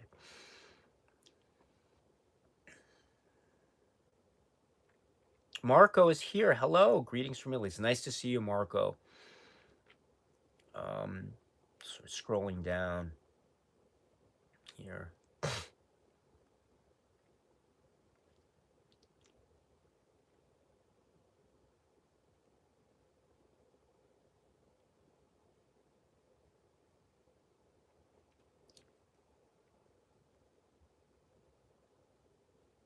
Sorry about this. I am just trying to find my way through the chat. It's a great chat, by the way. Thank you so much. Um, Cooper Glover says, wasn't Michelle Yeoh in Crouching Tiger, Hidden Dragon? Yes, she was, says Erwin. I saw Crouching Tiger, Hidden Dragon in the theater so many times. That was amazing.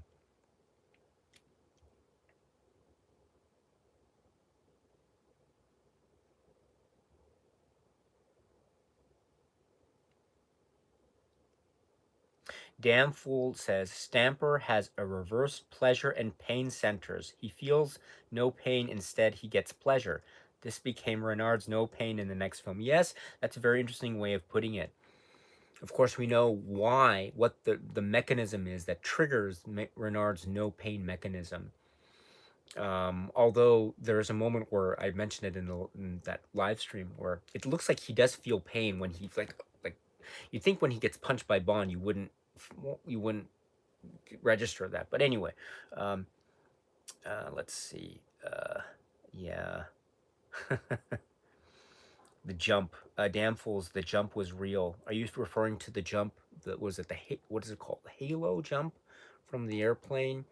And Bond is getting briefed by the U.S. military, and it's Apone, right, from Aliens, who's giving him all the brief. Don't crack your skull against the tank or something like that. And there's Wade, and here we have Bond in his naval uniform again, which is very much like The Spy Who Loved Me and Roger Moore, which is great too. It reminds me of how much there are so many links to the past Bond films. The opening, the gun barrel, it has the music arrangement, which is not the da da da da da da, but it's the da da da da, which is the way in which it reminds of the interesting, unique musical arrangement for the opening gun barrel for the film The Spy Who Loved Me.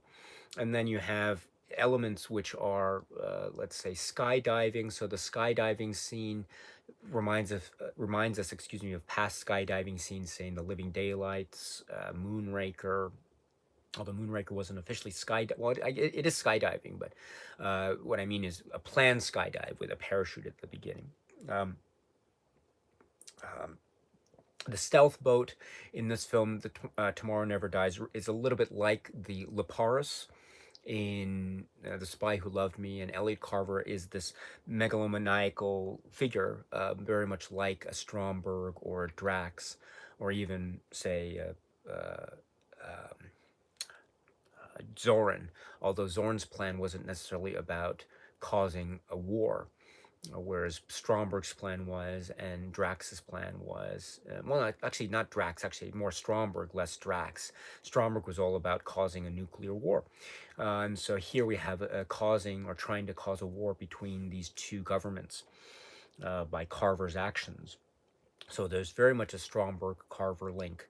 and even the design, the look of the stealth boat was like it has that black sleek look, the color black sleek look. It looks like a little bit of the of Atlantis in The Spy Who Loved Me. I think that's another weakness of the film too. It would have been cool if did they give a name to the stealth boat? And then it's just called stealth boat, right? I like in Spy Who Loved Me, the Leparis or Atlantis. They should have given something of. They should have called the stealth boat Rosebud. That would have been cool. Get Rosebud and position Rosebud so that it can fire on the ship there. Oh gosh, but anyway, it's just called stealth boat. But anyway, um, it reminds me. Whenever I hear stealth boat, am reminded of the WWE, which used to be called the WWF World Wrestling Federation, and there was a wrestler called Tugboat, and so tugboat, and I suppose the word stealth boat should remind me of the word tugboat instead of the wrestler who is named Tugboat. But anyway, um, what was I saying? What was I saying? Oh yeah, so the stealth boat, it should have been named something. But anyway, if it is named, please let me know. Or if you have any suggestions for what would be a good name, what would be a good Carver name for the stealth boat? It should be something like, I don't know, the Destroyer or I like Rosebud. But so the stealth boat has these Leparis or Atlantis vibes to it. The oh gosh, there's a shot that Seth Walsh was mentioning in the live chat about the chase in the Hamburg parking lot. There's a moment where the guy has a rocket launcher and he just has a rocket launcher and he's just standing there and he sees the car heading towards him and he shoots and he wants to destroy the car. He wants to destroy the BMW, but he doesn't. He It happens to go through the broken windshield and it hits the car behind Bond. So that's great. That's great. That reminds me of the way in which rocket launchers are used in the film License to Kill. Um, for some reason, rocket launchers are pretty hard to aim. I'm not sure, or maybe that was what he was trying to do in the first place. And so, in fact, the guy has either really bad aim or he has really excellent aim because to be able to fire a rocket through those holes of the glass, that probably takes a lot of skill. So, oh well, that's a really laugh out loud moment. Have rocket launchers been used effectively in any Bond film, as far as I can tell? I don't think so. Those are the only two examples that come to mind immediately.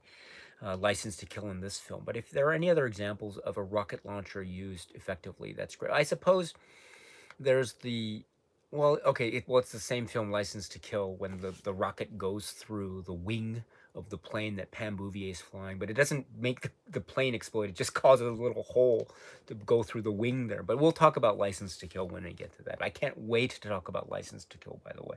Um, but yeah, so the rocket launcher scene is it's where did they get the rocket launcher, by the way? Who is did they just happened to have a rocket launcher just lying around? Maybe it was in a car somewhere. I don't know. Also, I'm not a car person, but it's a BMW versus the Mercedes Benzes, right?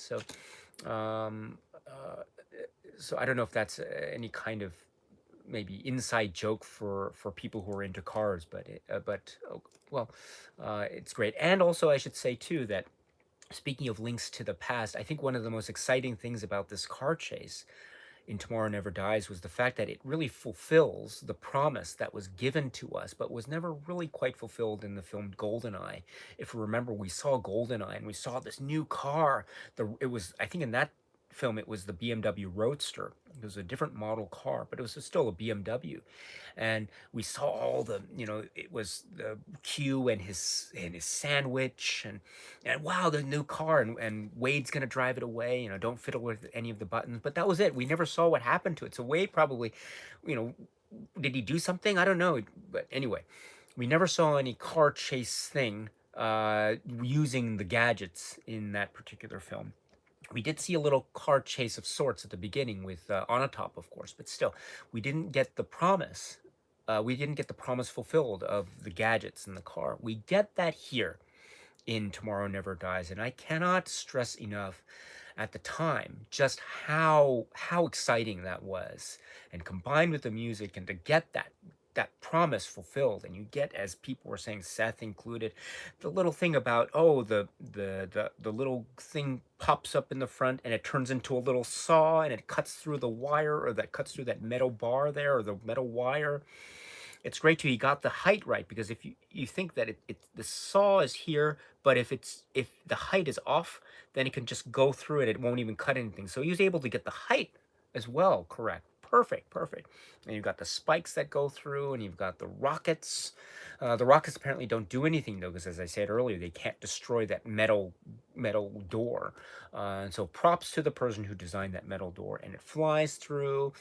And Bond, there's a little shot before it crashes through the Avis office, and Bond has a little, and then Pierce Brosnan does the little, he does the look around before he walks off. He does that a lot, especially in World Is Not Enough. He looks around a lot to see if no one's watching him as he's walking in public. But um, here we get a little hint of that after he ends the chase scene. But my point again is that this chase scene was so electrifying, and as I say, it fulfilled the promise that was given to us in Goldeneye, and Bond was indeed in his element. So uh, it was fantastic, absolutely fantastic. And so okay, so ugh, sorry. Let's see. Oh, Cooper Glover says, I like how after the end of the film, Bond and Wayland don't answer the Navy calling them, and they make out. This also brings me to the point where you'd think they're probably going to do a little bit of, they're probably going to have a little bit of, what's the phrase? They're going to have a little bit of fun at the end there. What does he say? Let's stay undercover. I think that's probably one of the most uncomfortable places ever to want to have a cuddle. If I were Bond, or if I were Wayland, if I like, let's go to a hotel and get out of these. Let's get changed. Let's take a hot shower first, and clean up, and then let's just enjoy ourselves and relax. Drink some champagne or something, or do whatever. But no, it's like, oh, let's stay on the debris, the floating debris of this destroyed stealth boat, and it's cold and dark, and we're in wetsuits, and but oh well. But I think what it is they've gone through such an intense experience, a life or death experience. They could have been killed, so their adrenaline must have been just through the roof. And now this is the moment of release, of relaxation, and they have managed to survive. So that's probably the emotional state of mind that they're in. So they have just escaped death. And now they can't think anymore, so they just want to just relax and be with each other. So that's probably what's going on. Now, what I'd like to assume is maybe as they're, what's the phrase? Um, Things are getting a little bit hot and heavy, then maybe they can say, oh, let's Waylon, let's go, let's call the boat, or let's call the ship, and let's return to some our quarters or something. And when, oh, that's a good idea, James, thank you very much. Let us go to a somewhere where we can, I don't know. We can relax or something. So anyway, that's probably how the final moments, after the final moments of the film, that's probably what the conversation was leading to. But in any event, let's see.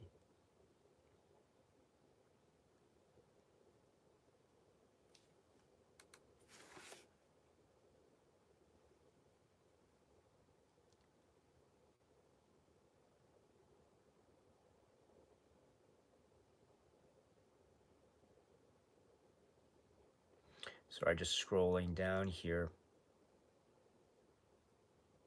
I've skipped over a number of comments again, not to.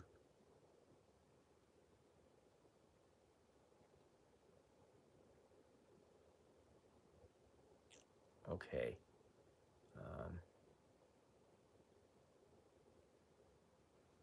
Oh, Seth says, I actually haven't seen Spectre yet and don't want to go in with a sour attitude from the reviews. We can certainly find some good to set us up with some excitement for the new one.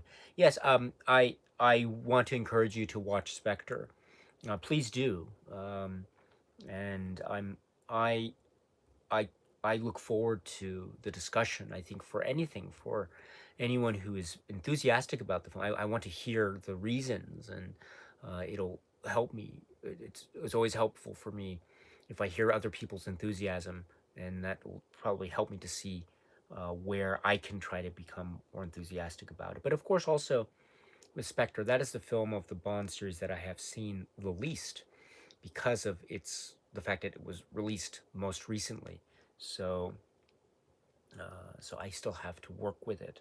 And as I've said with past films, there have been past films from of the Bond series that I've seen, and I remember when I first saw them, I didn't like them, but after time and many watches, and after the years have passed, that I've really begun to enjoy them more.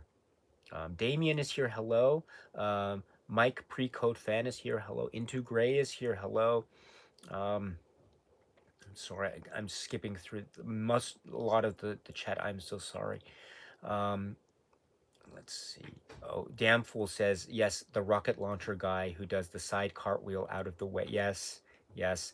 Um, and let's see. Um, yes, the rocket launcher guy. The rocket launcher used by Bond on the stealth boat is effective. Um, yes. Seth Walsh, the getting into the serious pose, tragic misfire of the rocket, a classic movie trope, brilliant, LOL. Um, yes, Daisuke, according to Cooper Glover, Daisuke, all these holes in the believability factor of these Bond films, I think audiences forgive. Yes, they just want to have a good time. Well said, Cooper Glover, and I agree with you 100%. Yes.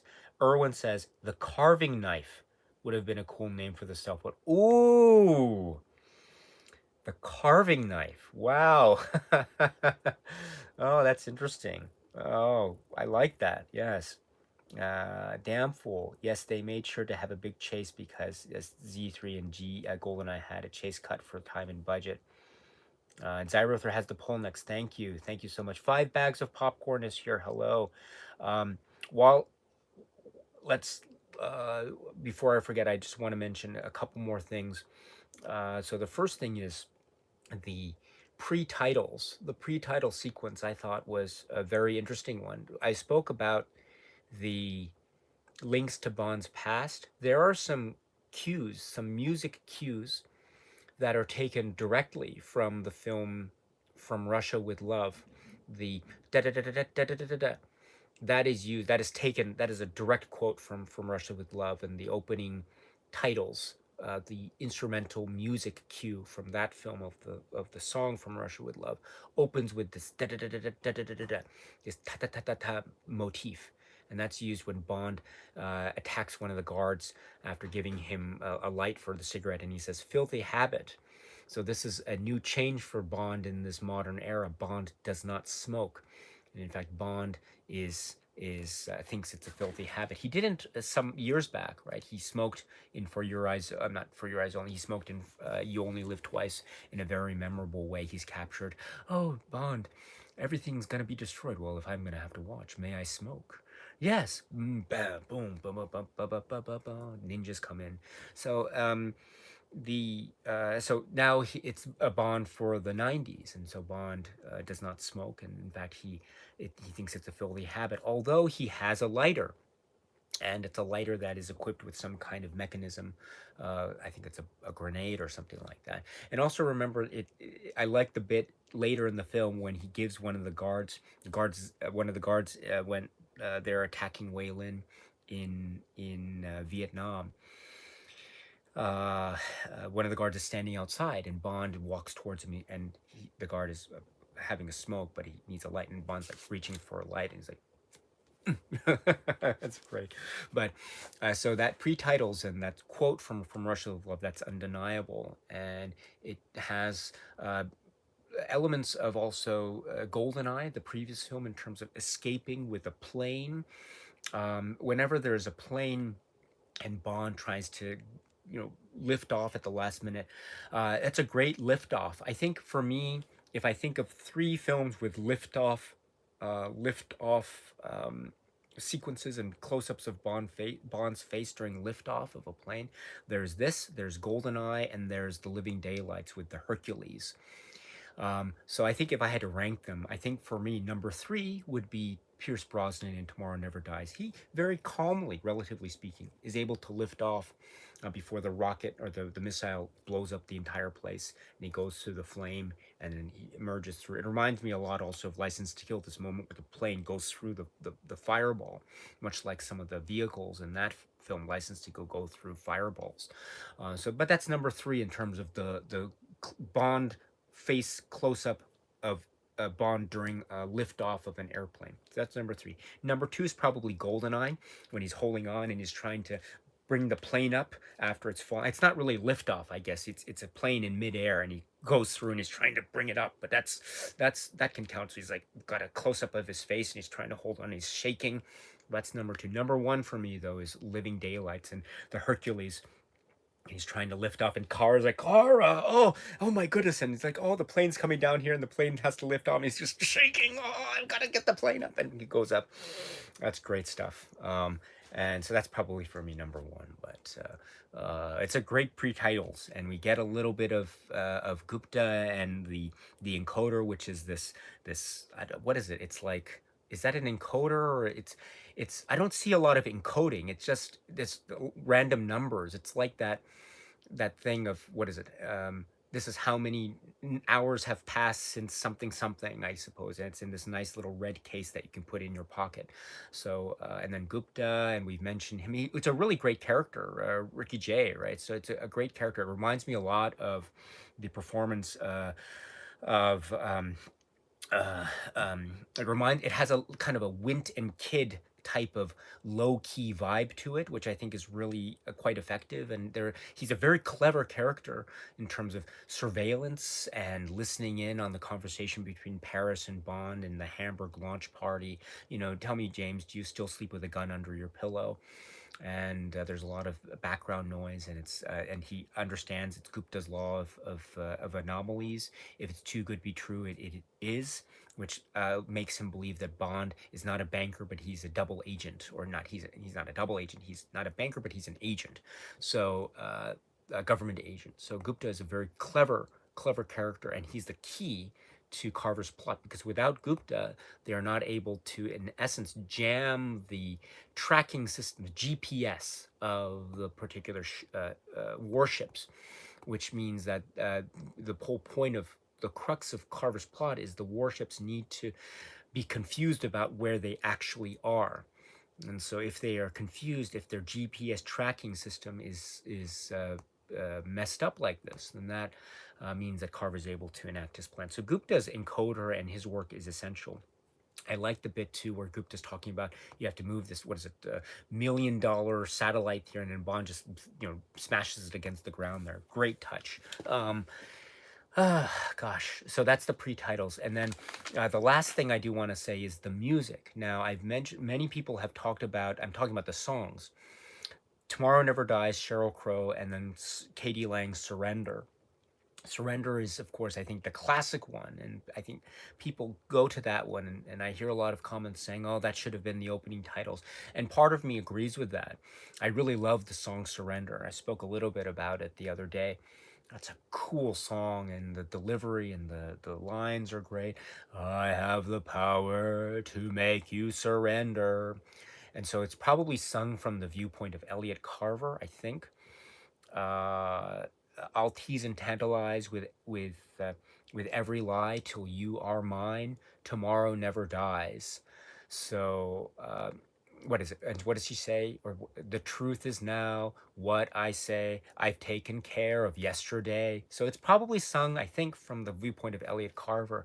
Brilliant stuff. And of course, that little motif, the wah wah wah wah wah wah wah. I think that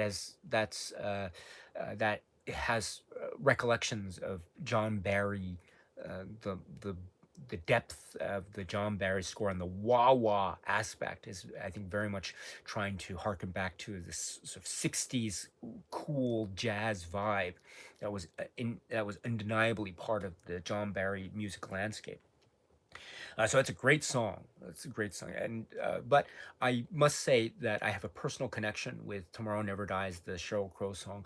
I was listening to that, as I say, I got the CD soundtrack when it came out, and I was listening to it on my they had Discmans, Sony Discmans, which um, maybe there's some people who are watching this who don't know, but those were the back in the 90s. Those were the portable disc players that you listen on to for CDs, and I would listen to that. That would be I couldn't walk outside without it. I just loved listening to music, and I was at college. I was in university at the time, and I remember just sitting down in the huge cafeteria hall, and it was early, so I'd usually be sitting by myself eating breakfast, and I would be having my breakfast, and I'd be listening to Tomorrow Never Dies soundtrack on my headphones.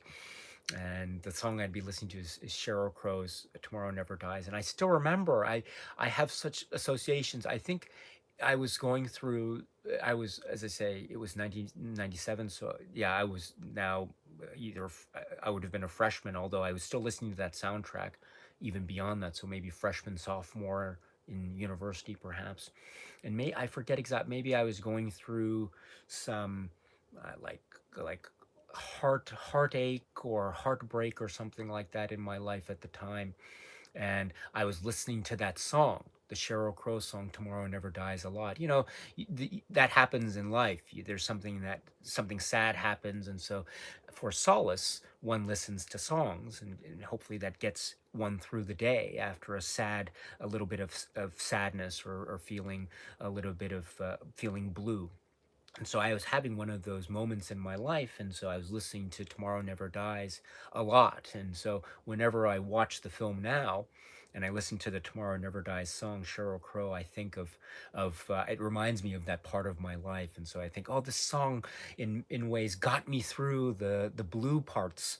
And so I owe the song a lot. And so I understand that maybe in comparison or relative to K.D. Lang's Surrender, maybe Sheryl Crow's Tomorrow Never Dies, maybe it could have been, if they were switched around, that would have been ideal from a lot of people's perspectives. And I totally get that. And I think I share that perspective. But there is this personal connection I have with the song again, based on how I was listening to it and when I was listening to it during that particular time in my life. And there are some moments too. I like the bit in Sheryl Crow's song where it starts at dun dun dun dun, and it has that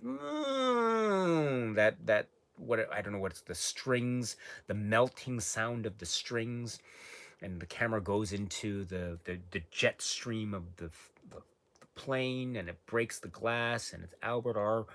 Broccoli's Eon Productions, and so and it breaks, and it goes into these I don't know what it is. It's like I'm not sure what it is. And Tomorrow Never Dies, and the women, I think, on the white back. I don't know, but anyway, and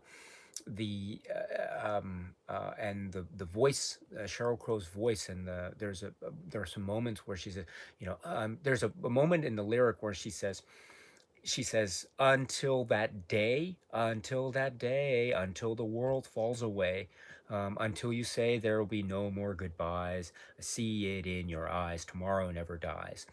She sings the words, until that day, da da da da.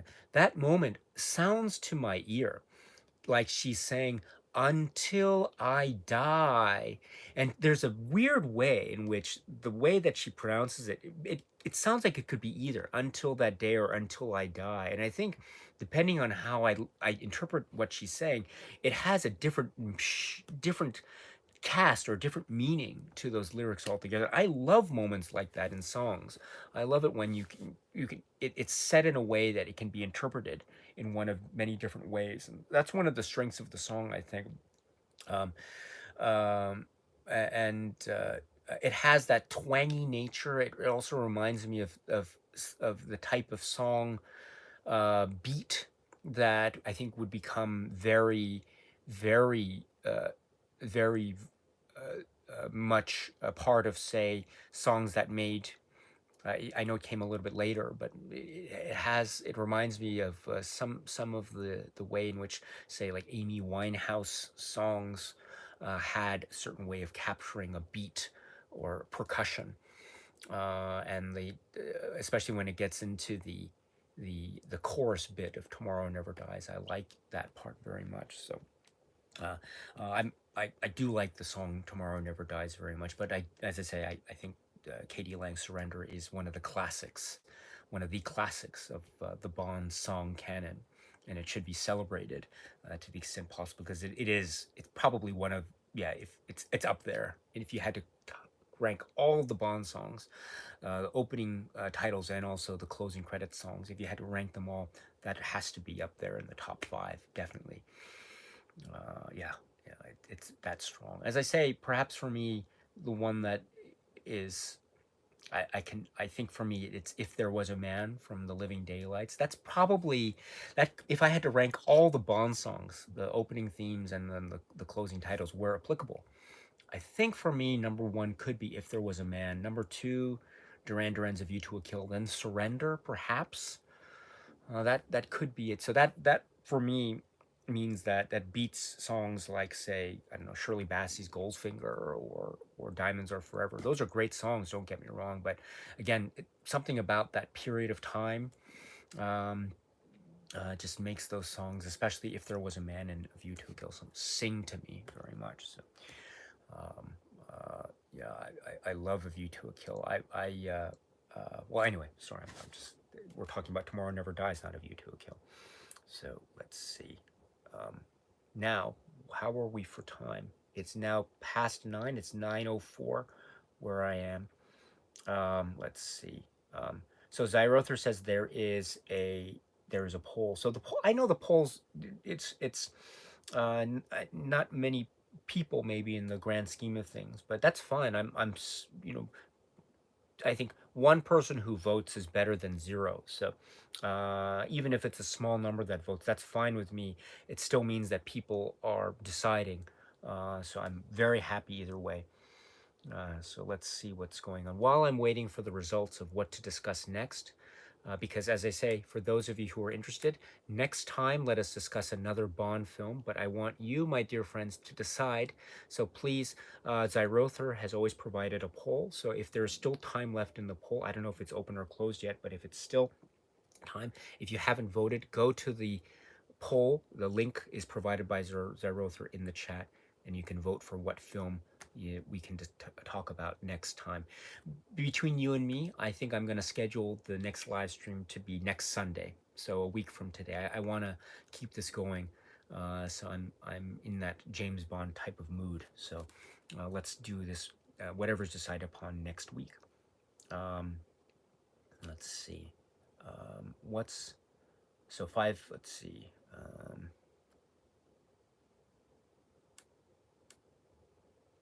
Okay, so while we're waiting, let me now just make my closing comments on this film, Tomorrow Never Dies, and then slowly move towards a discussion of next week. So, yes, so Tomorrow Never Dies. As I say, there are some weaknesses that I see, and maybe the Stamper character could have been explained a little bit more. Although I think what it was going for was very good. And I think for me too, the emotional investment in the Paris Bond relationship is a weak link, a little bit too convenient plot wise as well. But that is, of course, overcome quite triumphantly so by the nature of the plot, the relevance of the plot. Even now, it has it's aged very well. The look of the film, there's a real element of the way light and color and lasers are used, which is very clever.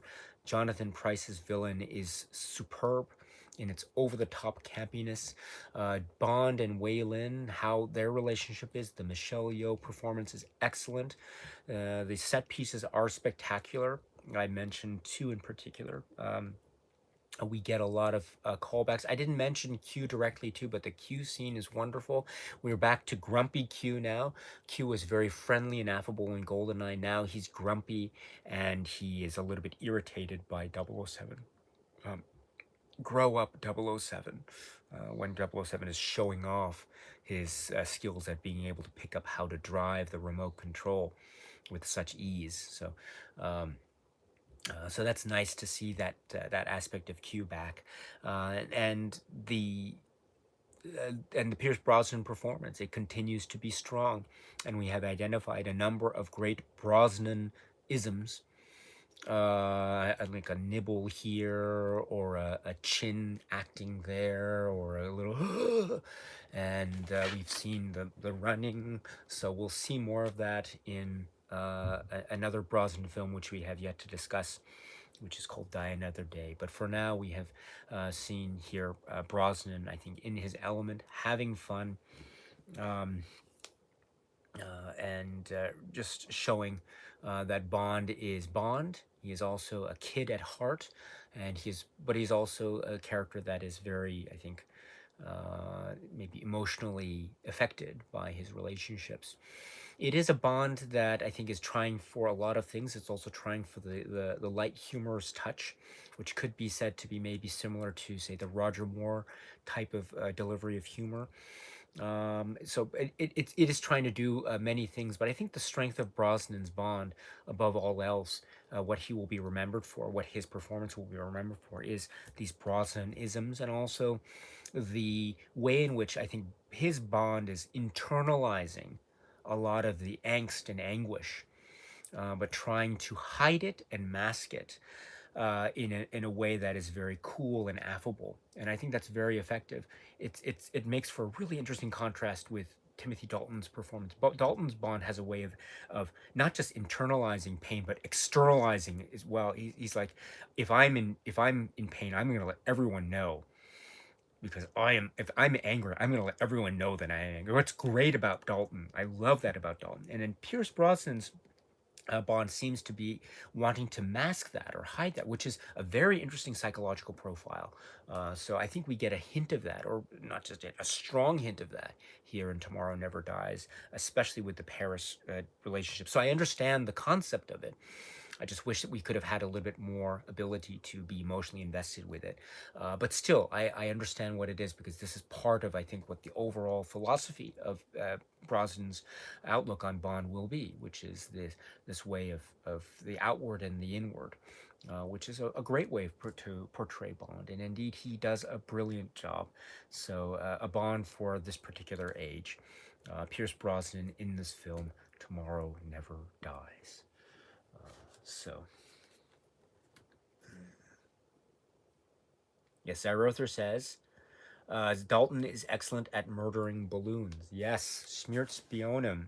Oh, yes. And he's like, he's gonna point those guns at those balloons that little boy is carrying at the Prater Park. Yeah. Oh, it's great. Let's see. So what's are we still? We're still up for. We're still waiting to see what the final result is of the poll. So I'm looking forward to it very much. So uh, maybe in the meantime, let's talk about some other miscellaneous Bond topics. Um, let's see. While we're gonna talk about that, I'm thinking aloud out loud right now, but just after we've discussed all the feature films, what I'm thinking is maybe we can do a number of live streams, Bond related live streams too. I haven't decided yet, but just talking, getting people's reactions. I'd love to hear from people about what their top Bond films are. And also, there are some great questions that people have been asking, and I've tried to respond to as well. What are your favorite songs? Things of that note. So maybe we can try to continue the conversation and ask for people to give their input on their answers to the questions about their favorite Bond, say Bond characters here, or a favorite moment there. So I'm thinking about that after the discussions are over. Again, maybe to tide us over while we wait for the new film, No Time to Die. So yeah, that should be an interesting one. I Yeah, No Time to Die. I'm Yeah, but probably the less said about that right now, the better, because I don't want to speculate. But there is a lot of room of speculation as to what's going to happen with that film, and the significance of that title in particular, No Time to Die. So, but anyway, um, yeah. And I mentioned it too. This is a reversal on M's line. or not M's line. This is a reversal on Electra King's line to M, when she says to her, "And the world is not enough," and she says, and M says, "What's the time?" It's time for you to die. And she said, "Oh, I have no time to die." Yes, actually. And you can go into this, "No time to die." Anyway.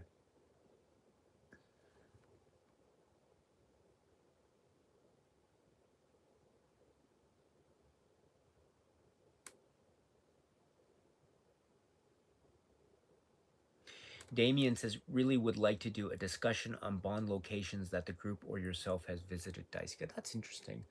What have I visited, by the way? I visited the hotel in Tokyo that stands in as the outside location of Osato Chemicals. So I know where that is. It's now a hotel. Right? It was a hotel then. It's still a hotel now. I have never been in it, but I went past it. In fact, I'm a big fan of James Bond radio, and I took a video of the outside of that hotel, and I sent it in to James Bond Radio, and in fact they showed it, and they mentioned me. Oh, here's something from our listener Daisuke, who showed us a video of the outside of that. So one of the episodes of James Bond Radio, many years ago, I sent in a video clip of that. So, and that was before before I started the YouTube channel in earnest. So that was yeah, how long ago? Maybe it was over, maybe 5 years ago, something like that. I don't know, but um, yeah. So that's the location I've been to. The one that I want to go to is well, there are so many I want to go to. Maybe I've never been to San Francisco, and I've always wanted to go to San Francisco because of A View to a Kill, and also because of the film Vertigo, the Alfred Hitchcock film Vertigo. It's one of my great dreams to be able to go to San Francisco one day before I shuffle off this mortal coil. But maybe one day when it will be, when that will happen, I'm not sure. Cyrother says, poll closed. Very happy to say that. License to Kill is the winner. Oh my goodness, my friends. At last. At last. License to Kill. Oh my goodness. We talked a lot about the Brosnan isms, but now it's time for the Daltonisms. There are so many within and beyond the films themselves. I cannot wait for this. One of my favorites. I've mentioned it before, but there's the great YouTube channel Oliver Harper, and there's one of my favorite YouTube videos ever is the audio commentary track that Oliver Harper did with Duncan Casey for The Living Daylights, not License to Kill, but The Living Daylights. And but every other minute, it's Duncan Casey doing his impersonation of Timothy Dalton, and he's doing the bit where Timothy Dalton in the Living Daylights documentary, he's quoted as saying, Bond is not a Superman. Every other line is, he's not the Superman. And so we're gonna get a lot of that in License to Kill. Bon appetit, or it's a farewell to arms. Ugh! Oh, M, get out of my way. And we're gonna get some pretty frightening, like stone statues of fish that are just suddenly gonna wink. My goodness, what does this mean for the universe of Bond? Does this mean that all these stone, like fountain statues, are actually alive and they're going to come alive and they're going to eat everyone? I don't know. Or we're going to get some great Q action. Pam Bouvier. Oh my goodness. Pam Bouvier, one of my favorites in the whole franchise of Bond films, and the whole parallels between Bond and what he's trying to do to the Sanchez Empire, and the parallels to Akira Kurosawa's film Yojimbo, and how Bond is like the character of Mifune, Toshiro Mifune in the Yojimbo film. And how he's essentially trying to, and Michael G. Wilson says this so well, sow the seeds of doubt within the organization. So License to Kill. Oh, that's great. There's a lot of great Bond waving. I love how Bond waves to Pam. That's great, and I love the bit where there's a shot with a machete, and the machete suddenly turns. It's so obviously rubber in a particular moment, but it doesn't matter because it's such a very keen and important dramatic moment. Um, and the whole play on the word lighter and Felix Leiter, it's back and it's great, and you get a lot of. I was a big fan too of the sitcom Three's Company. I was speaking to our dear friend Seth Walsh the other day about the film Problem Child, and about Three's Company and the links to Three's Company. Well, there's obviously also a very big link between this film, License to Kill, and Three's Company. I don't know if there are any Three's Company fans out there. What's his name? What was? Oh, gosh, I haven't seen that in such. Do they? Is there a physical media release of Three's Company, the TV show out there? I don't know. Maybe I should get that, or maybe I don't know. If, anyway. So there's a Three's Company vibe, which is very important. Um, or not very well, it's somewhat, I don't know if it's very important. Is it very important? I don't know, maybe it is to the eyes of those who are fans of Three's Company, so I will stand by that comment. The But of course also it is the perhaps the ultimate encapsulation of Timothy Dalton's Bond, all the way down through the music. Timothy Dalton's Bond is about rage, and it's about revenge, and it's about, like, ugh, just, you know, that feeling that you get when, right, it's the the tension and the anger manifest in the tightening of the fingers and the clenching of the fists. That anger and frustration, you just lash out. It's brilliant, and you plan it out, and it's methodical, and that is Dalton's Bond, and it's expressed even in the great music. It's that boom, boom, dun, boom, boom, bum, bum, bum, bum, bum.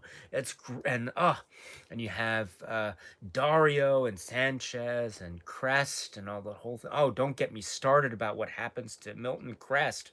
I saw this film in the theater. This was 1989, I think. So I was yeah, it was late 80s. I remember seeing it in the theater. And wow, when that scene comes up, you know what I'm talking about. For those of you who've seen the film, I don't want to go into too much detail, but when that scene came up, and the whole scene with the money, what are we going to do with the money?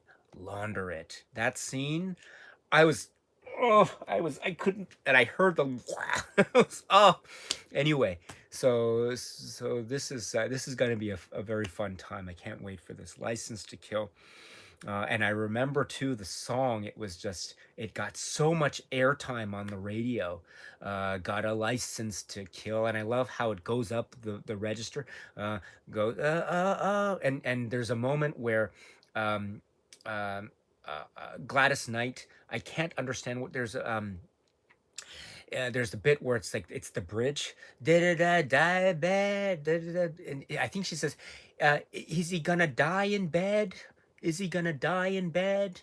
Is he gonna die in bed?" And it goes up a register. Got a license to right. So there's that whole bridge where I always thought she was saying, "Is he gonna die in bed?" And I was like, "What does that mean? Is he gonna die in bed?" That doesn't quite make. But anyway, I think the lyric is much different. How you grow up and you hear a piece of dialogue from a movie, or you listen to a song. There weren't the subtitles, the optional subtitles at the time, and so it was hard to figure out what you had to just think what, or pick up the words and what you thought was being said, and that might not have been exactly what was being said. So I always heard that moment in the song, "Is he gonna die in bed?" Anyway, yeah. So and Zyrother says, yes, season 1 through 8 of Three's Company is available on DVD. Thank you so much. Yes. And Seth Wall says, I love Timothy Dalton in Hot Fuzz. Yes, yes, that's great. Yes. Gosh. Yes. Harmonica. Yes, Dalton is about strong emotion. I agree. And this is great. And yeah, thank you. And thank you so much, everyone, for checking out the Three's Company DVD question. Thank you so much. I appreciate it. Really appreciate it. Oh, but it's out of print. Oh no! So Three's Company DVD is out of print. Oh my goodness. Oh goodness.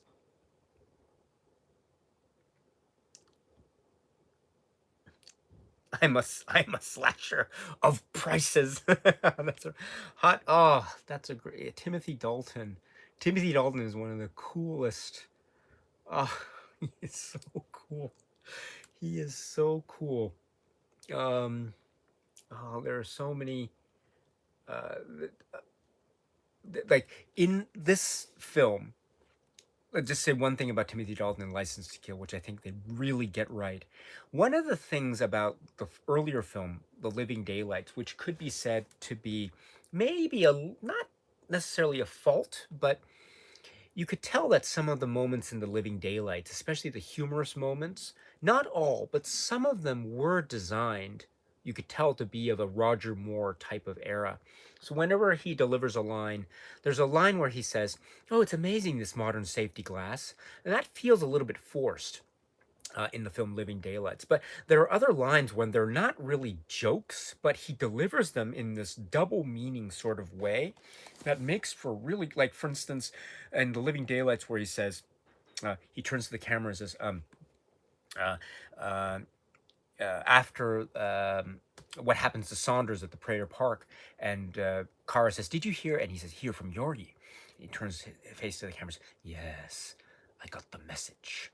And that line is a double meaning, of course, and he delivers it so coolly. And then the bit in the Aston Martin when he says, "I've had a few optional extras installed," and he delivers it in that low key Dalton way. That is the best, or the one of my favorite lines in any James Bond film is like when he's talking about strawberry jam at the start of the film. He's, "Doesn't have time for Snappy to make strawberry jam of him." Oh! And of course Zarother makes mention of the Smearchmeon and balloon. Oh, the balloon. So, but this is, even those weaknesses in the film Living Daylights, I think, are remedied so well in License to Kill. So that's all gone. All the potential, say, Roger Moore humorous bits are gone. So you note that there are less of those one-liners and more. He's just like when he says, "Oh, you're a problem solver," and he says, "Oh, more of a problem eliminator," and his and Bond just laughs. He's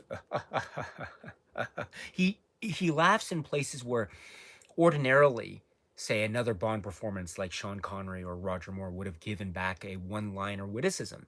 Here, and there's a moment too where there's what is it? A character says to Bond, "Don't didn't you know iguanas are a girl's best friend?" And Bond, instead of retorting with his own one liner, he just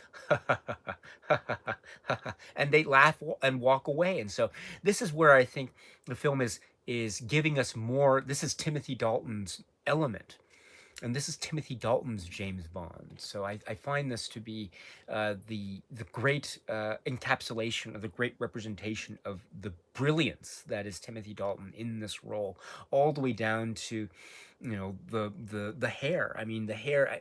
I can't do it. My hair is pretty bad to begin with, but this is Timothy Dalton. That's my I'll try to do the Timothy Dalton hair. That's the Timothy Dalton hair, kind of. It's pretty terrible. My hair is much worse than Timothy Dalton. He's got great hair, but it's even the hair has its own like character in this film, License to Kill, and it's brilliant, and it's just it's no nonsense. It's like his anger, and even like his hair. The reason why I bring it up is it's his face and his body and his hair, and that poster when his pose, and he's so angry. It's like his anger is expressed outwardly so strongly that it's even going ahead of his body and ahead of his face and his hair. So it's his hair is like doing its best to keep up with his anger. So that's always how I saw his hair in License to Kill. It's great. It's all the details I think are just top, top, top notch. And I mentioned too the rocket launcher. There are some great rocket launcher moments. There are some real intense scenes of violence, and the interplay between Q and Bond is great. The interplay between Q and Pam is great. The interplay between Bond and Leiter is really, really great. And I was speaking earlier about the emotional relationship stuff that we need in a film like Tomorrow Never Dies and Paris and Bond. Well, here we get it. And I was mentioning actually how that might be a criticism of the past Bond film era, but in fact, now I think about License to Kill, I was wrong because I forgot to mention how License to Kill does indeed provide that in the sense of Felix Leiter, right? And so David Hedison and you know Live and Let Die. And so here we get this continuity. And what happens to this particular relationship is stunning. Now, this is very good because this makes for, again, the complex way in which the continuity is being played with in this film and this era. And also speaking of continuity, License to Kill is very important because it is perhaps the film that is the closest in spirit to the film On Her Majesty's Secret Service. And in that way, I oftentimes like to consider the film License to Kill to be, in a sense, a type of spiritual sequel, a direct spiritual sequel to On Her Majesty's Secret Service. It is the type of sequel that I wish Quantum of Solace was in respect to its relationship with Casino Royale, the Daniel Craig films. I think that if Quantum of Solace had been more like License to Kill in terms of its relationship with a prior film, then I think it would have been absolutely fantastic. It would have been like just monumental, stratospheric. But in that way, I think License to Kill has so much power and significance and influence, and it is very, very important in this whole world, and it does things very differently in a lot of ways. And those new ways might be good for some people, maybe not good for other people. But in any event, License to Kill. I cannot wait. Let's do this next Sunday. Next Sunday, License to Kill. I'll announce it on the channel later, but I cannot wait for this. Seth says Timothy Dalton has some teeth acting. He's gonna grit his teeth. Oh, is it teeth acting? I think that's interesting. So teeth acting, and also um, let's see. Um,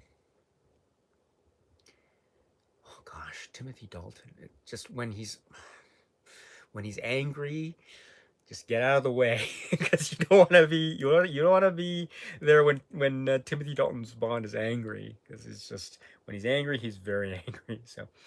Um, oh, Cooper Glover says, "Oh, Daisuke, I'll be sure to on Facebook. Thank you very much as always. Thank you."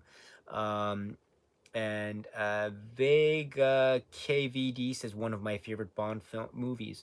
Pierce was my first Bond star that got me to go back and become a fan of the entire series."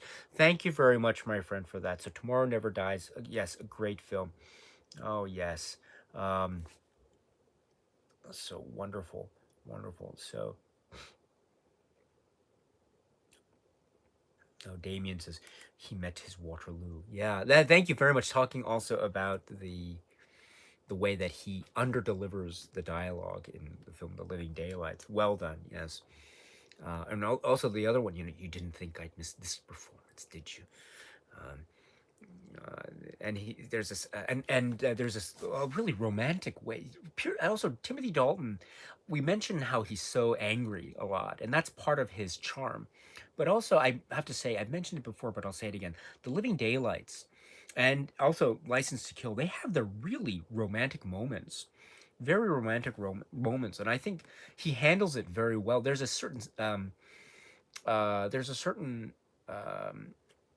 I guess to borrow a line from George Lazenby's Bond in On Her Majesty's Secret Service, there's a certain stiffness in Dalton's performance, especially in the love scenes. But I think that works to his advantage because it makes him more vulnerable in an interesting way. So there's a certain idea of vulnerability in his relationship with Pam in particular. And I think for me, the key relationship is the relationship he has with Cara Milovi.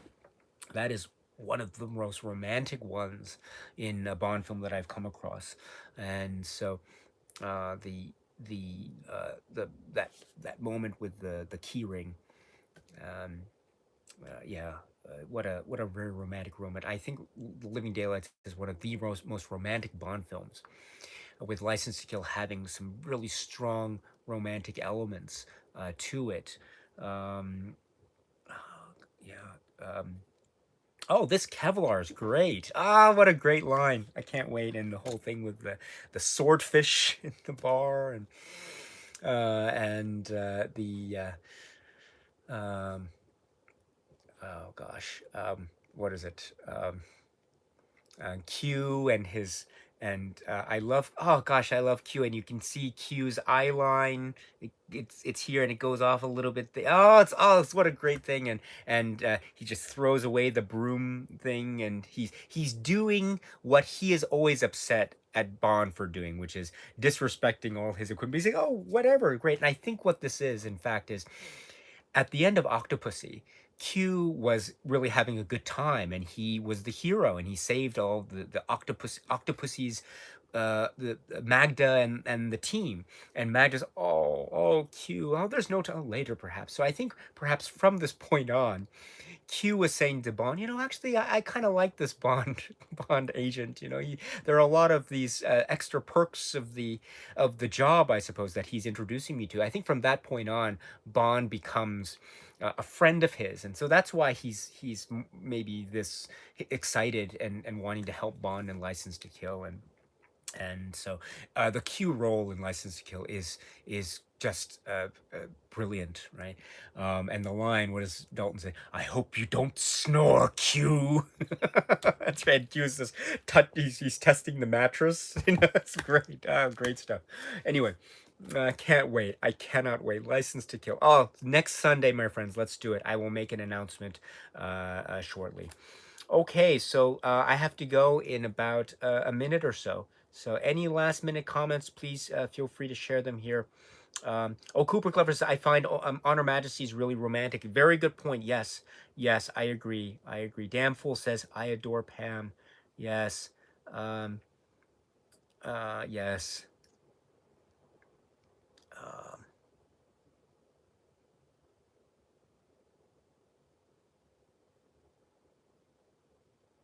all right. So any last minute comments before we adjourn? Um, If not, I want to say thank you so much. Oh gosh, how should we end this? We always end it with some trait. We we ended with, I suppose we ended the last stream on Octopussy, the Roger Moore, with a Roger Mooreism. Oh, so maybe let's end this stream with a Pierce Brosnanism. I think the one that is perhaps the most iconic in the Pierce Brosnan ism canon is the chin, what Damn Fool calls the pain face. So the chin, which we saw in the pre-titles of Tomorrow Never Dies, with the pilot behind him trying to strangle him. Oh! So let's all end with our best Pierce Brosnan impersonation, pain face, chin acting. Ugh! And you can let me know in the live chat here, like or ooh or something to indicate that. But we'll end with that Pierce Brosnanism, which is a really brilliant, charming one. So thank you very much, my dear friends, for joining today. I really enjoyed it. It's nice to see you as always. So see you at the next live stream, and I will announce it very shortly about License to Kill. But in the meantime, my dear friends, please continue to be happy and healthy and well, and please keep on watching a lot of great, great movies. So thank you very much, my friends, and here we go. So please, now let's end. Please show me your best Pierce Brosnan chin acting pain face. Here we go. Here's mine. White knight to white rook.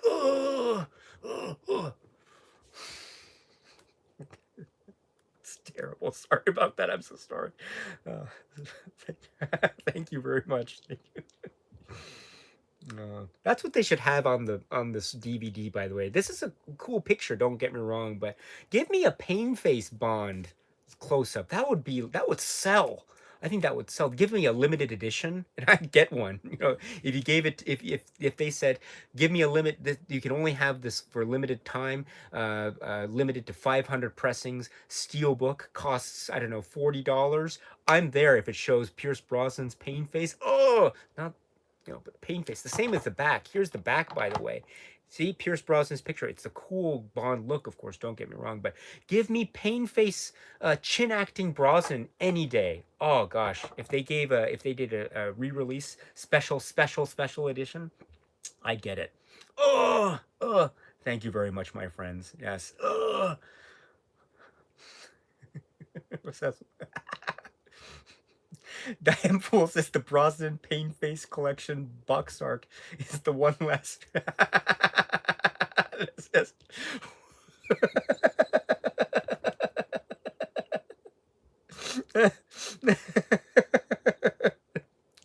Yes, there should be there has to be someone online that has done this, has somehow managed to measure the extent by which the chin is able to extend outward. What is the one moment in a Pierce Brosnan film where the chin has extended the most outward? Probably the number one spot goes to that scene in The World Is Not Enough. I don't know where this one falls. Maybe it's number 3, number 4, who knows. Anyway, hey, thank you very much, my dear friends. Have a great one, and talk to you soon. Thank you. We're gonna finish this together. Oh, I love this film. It's great.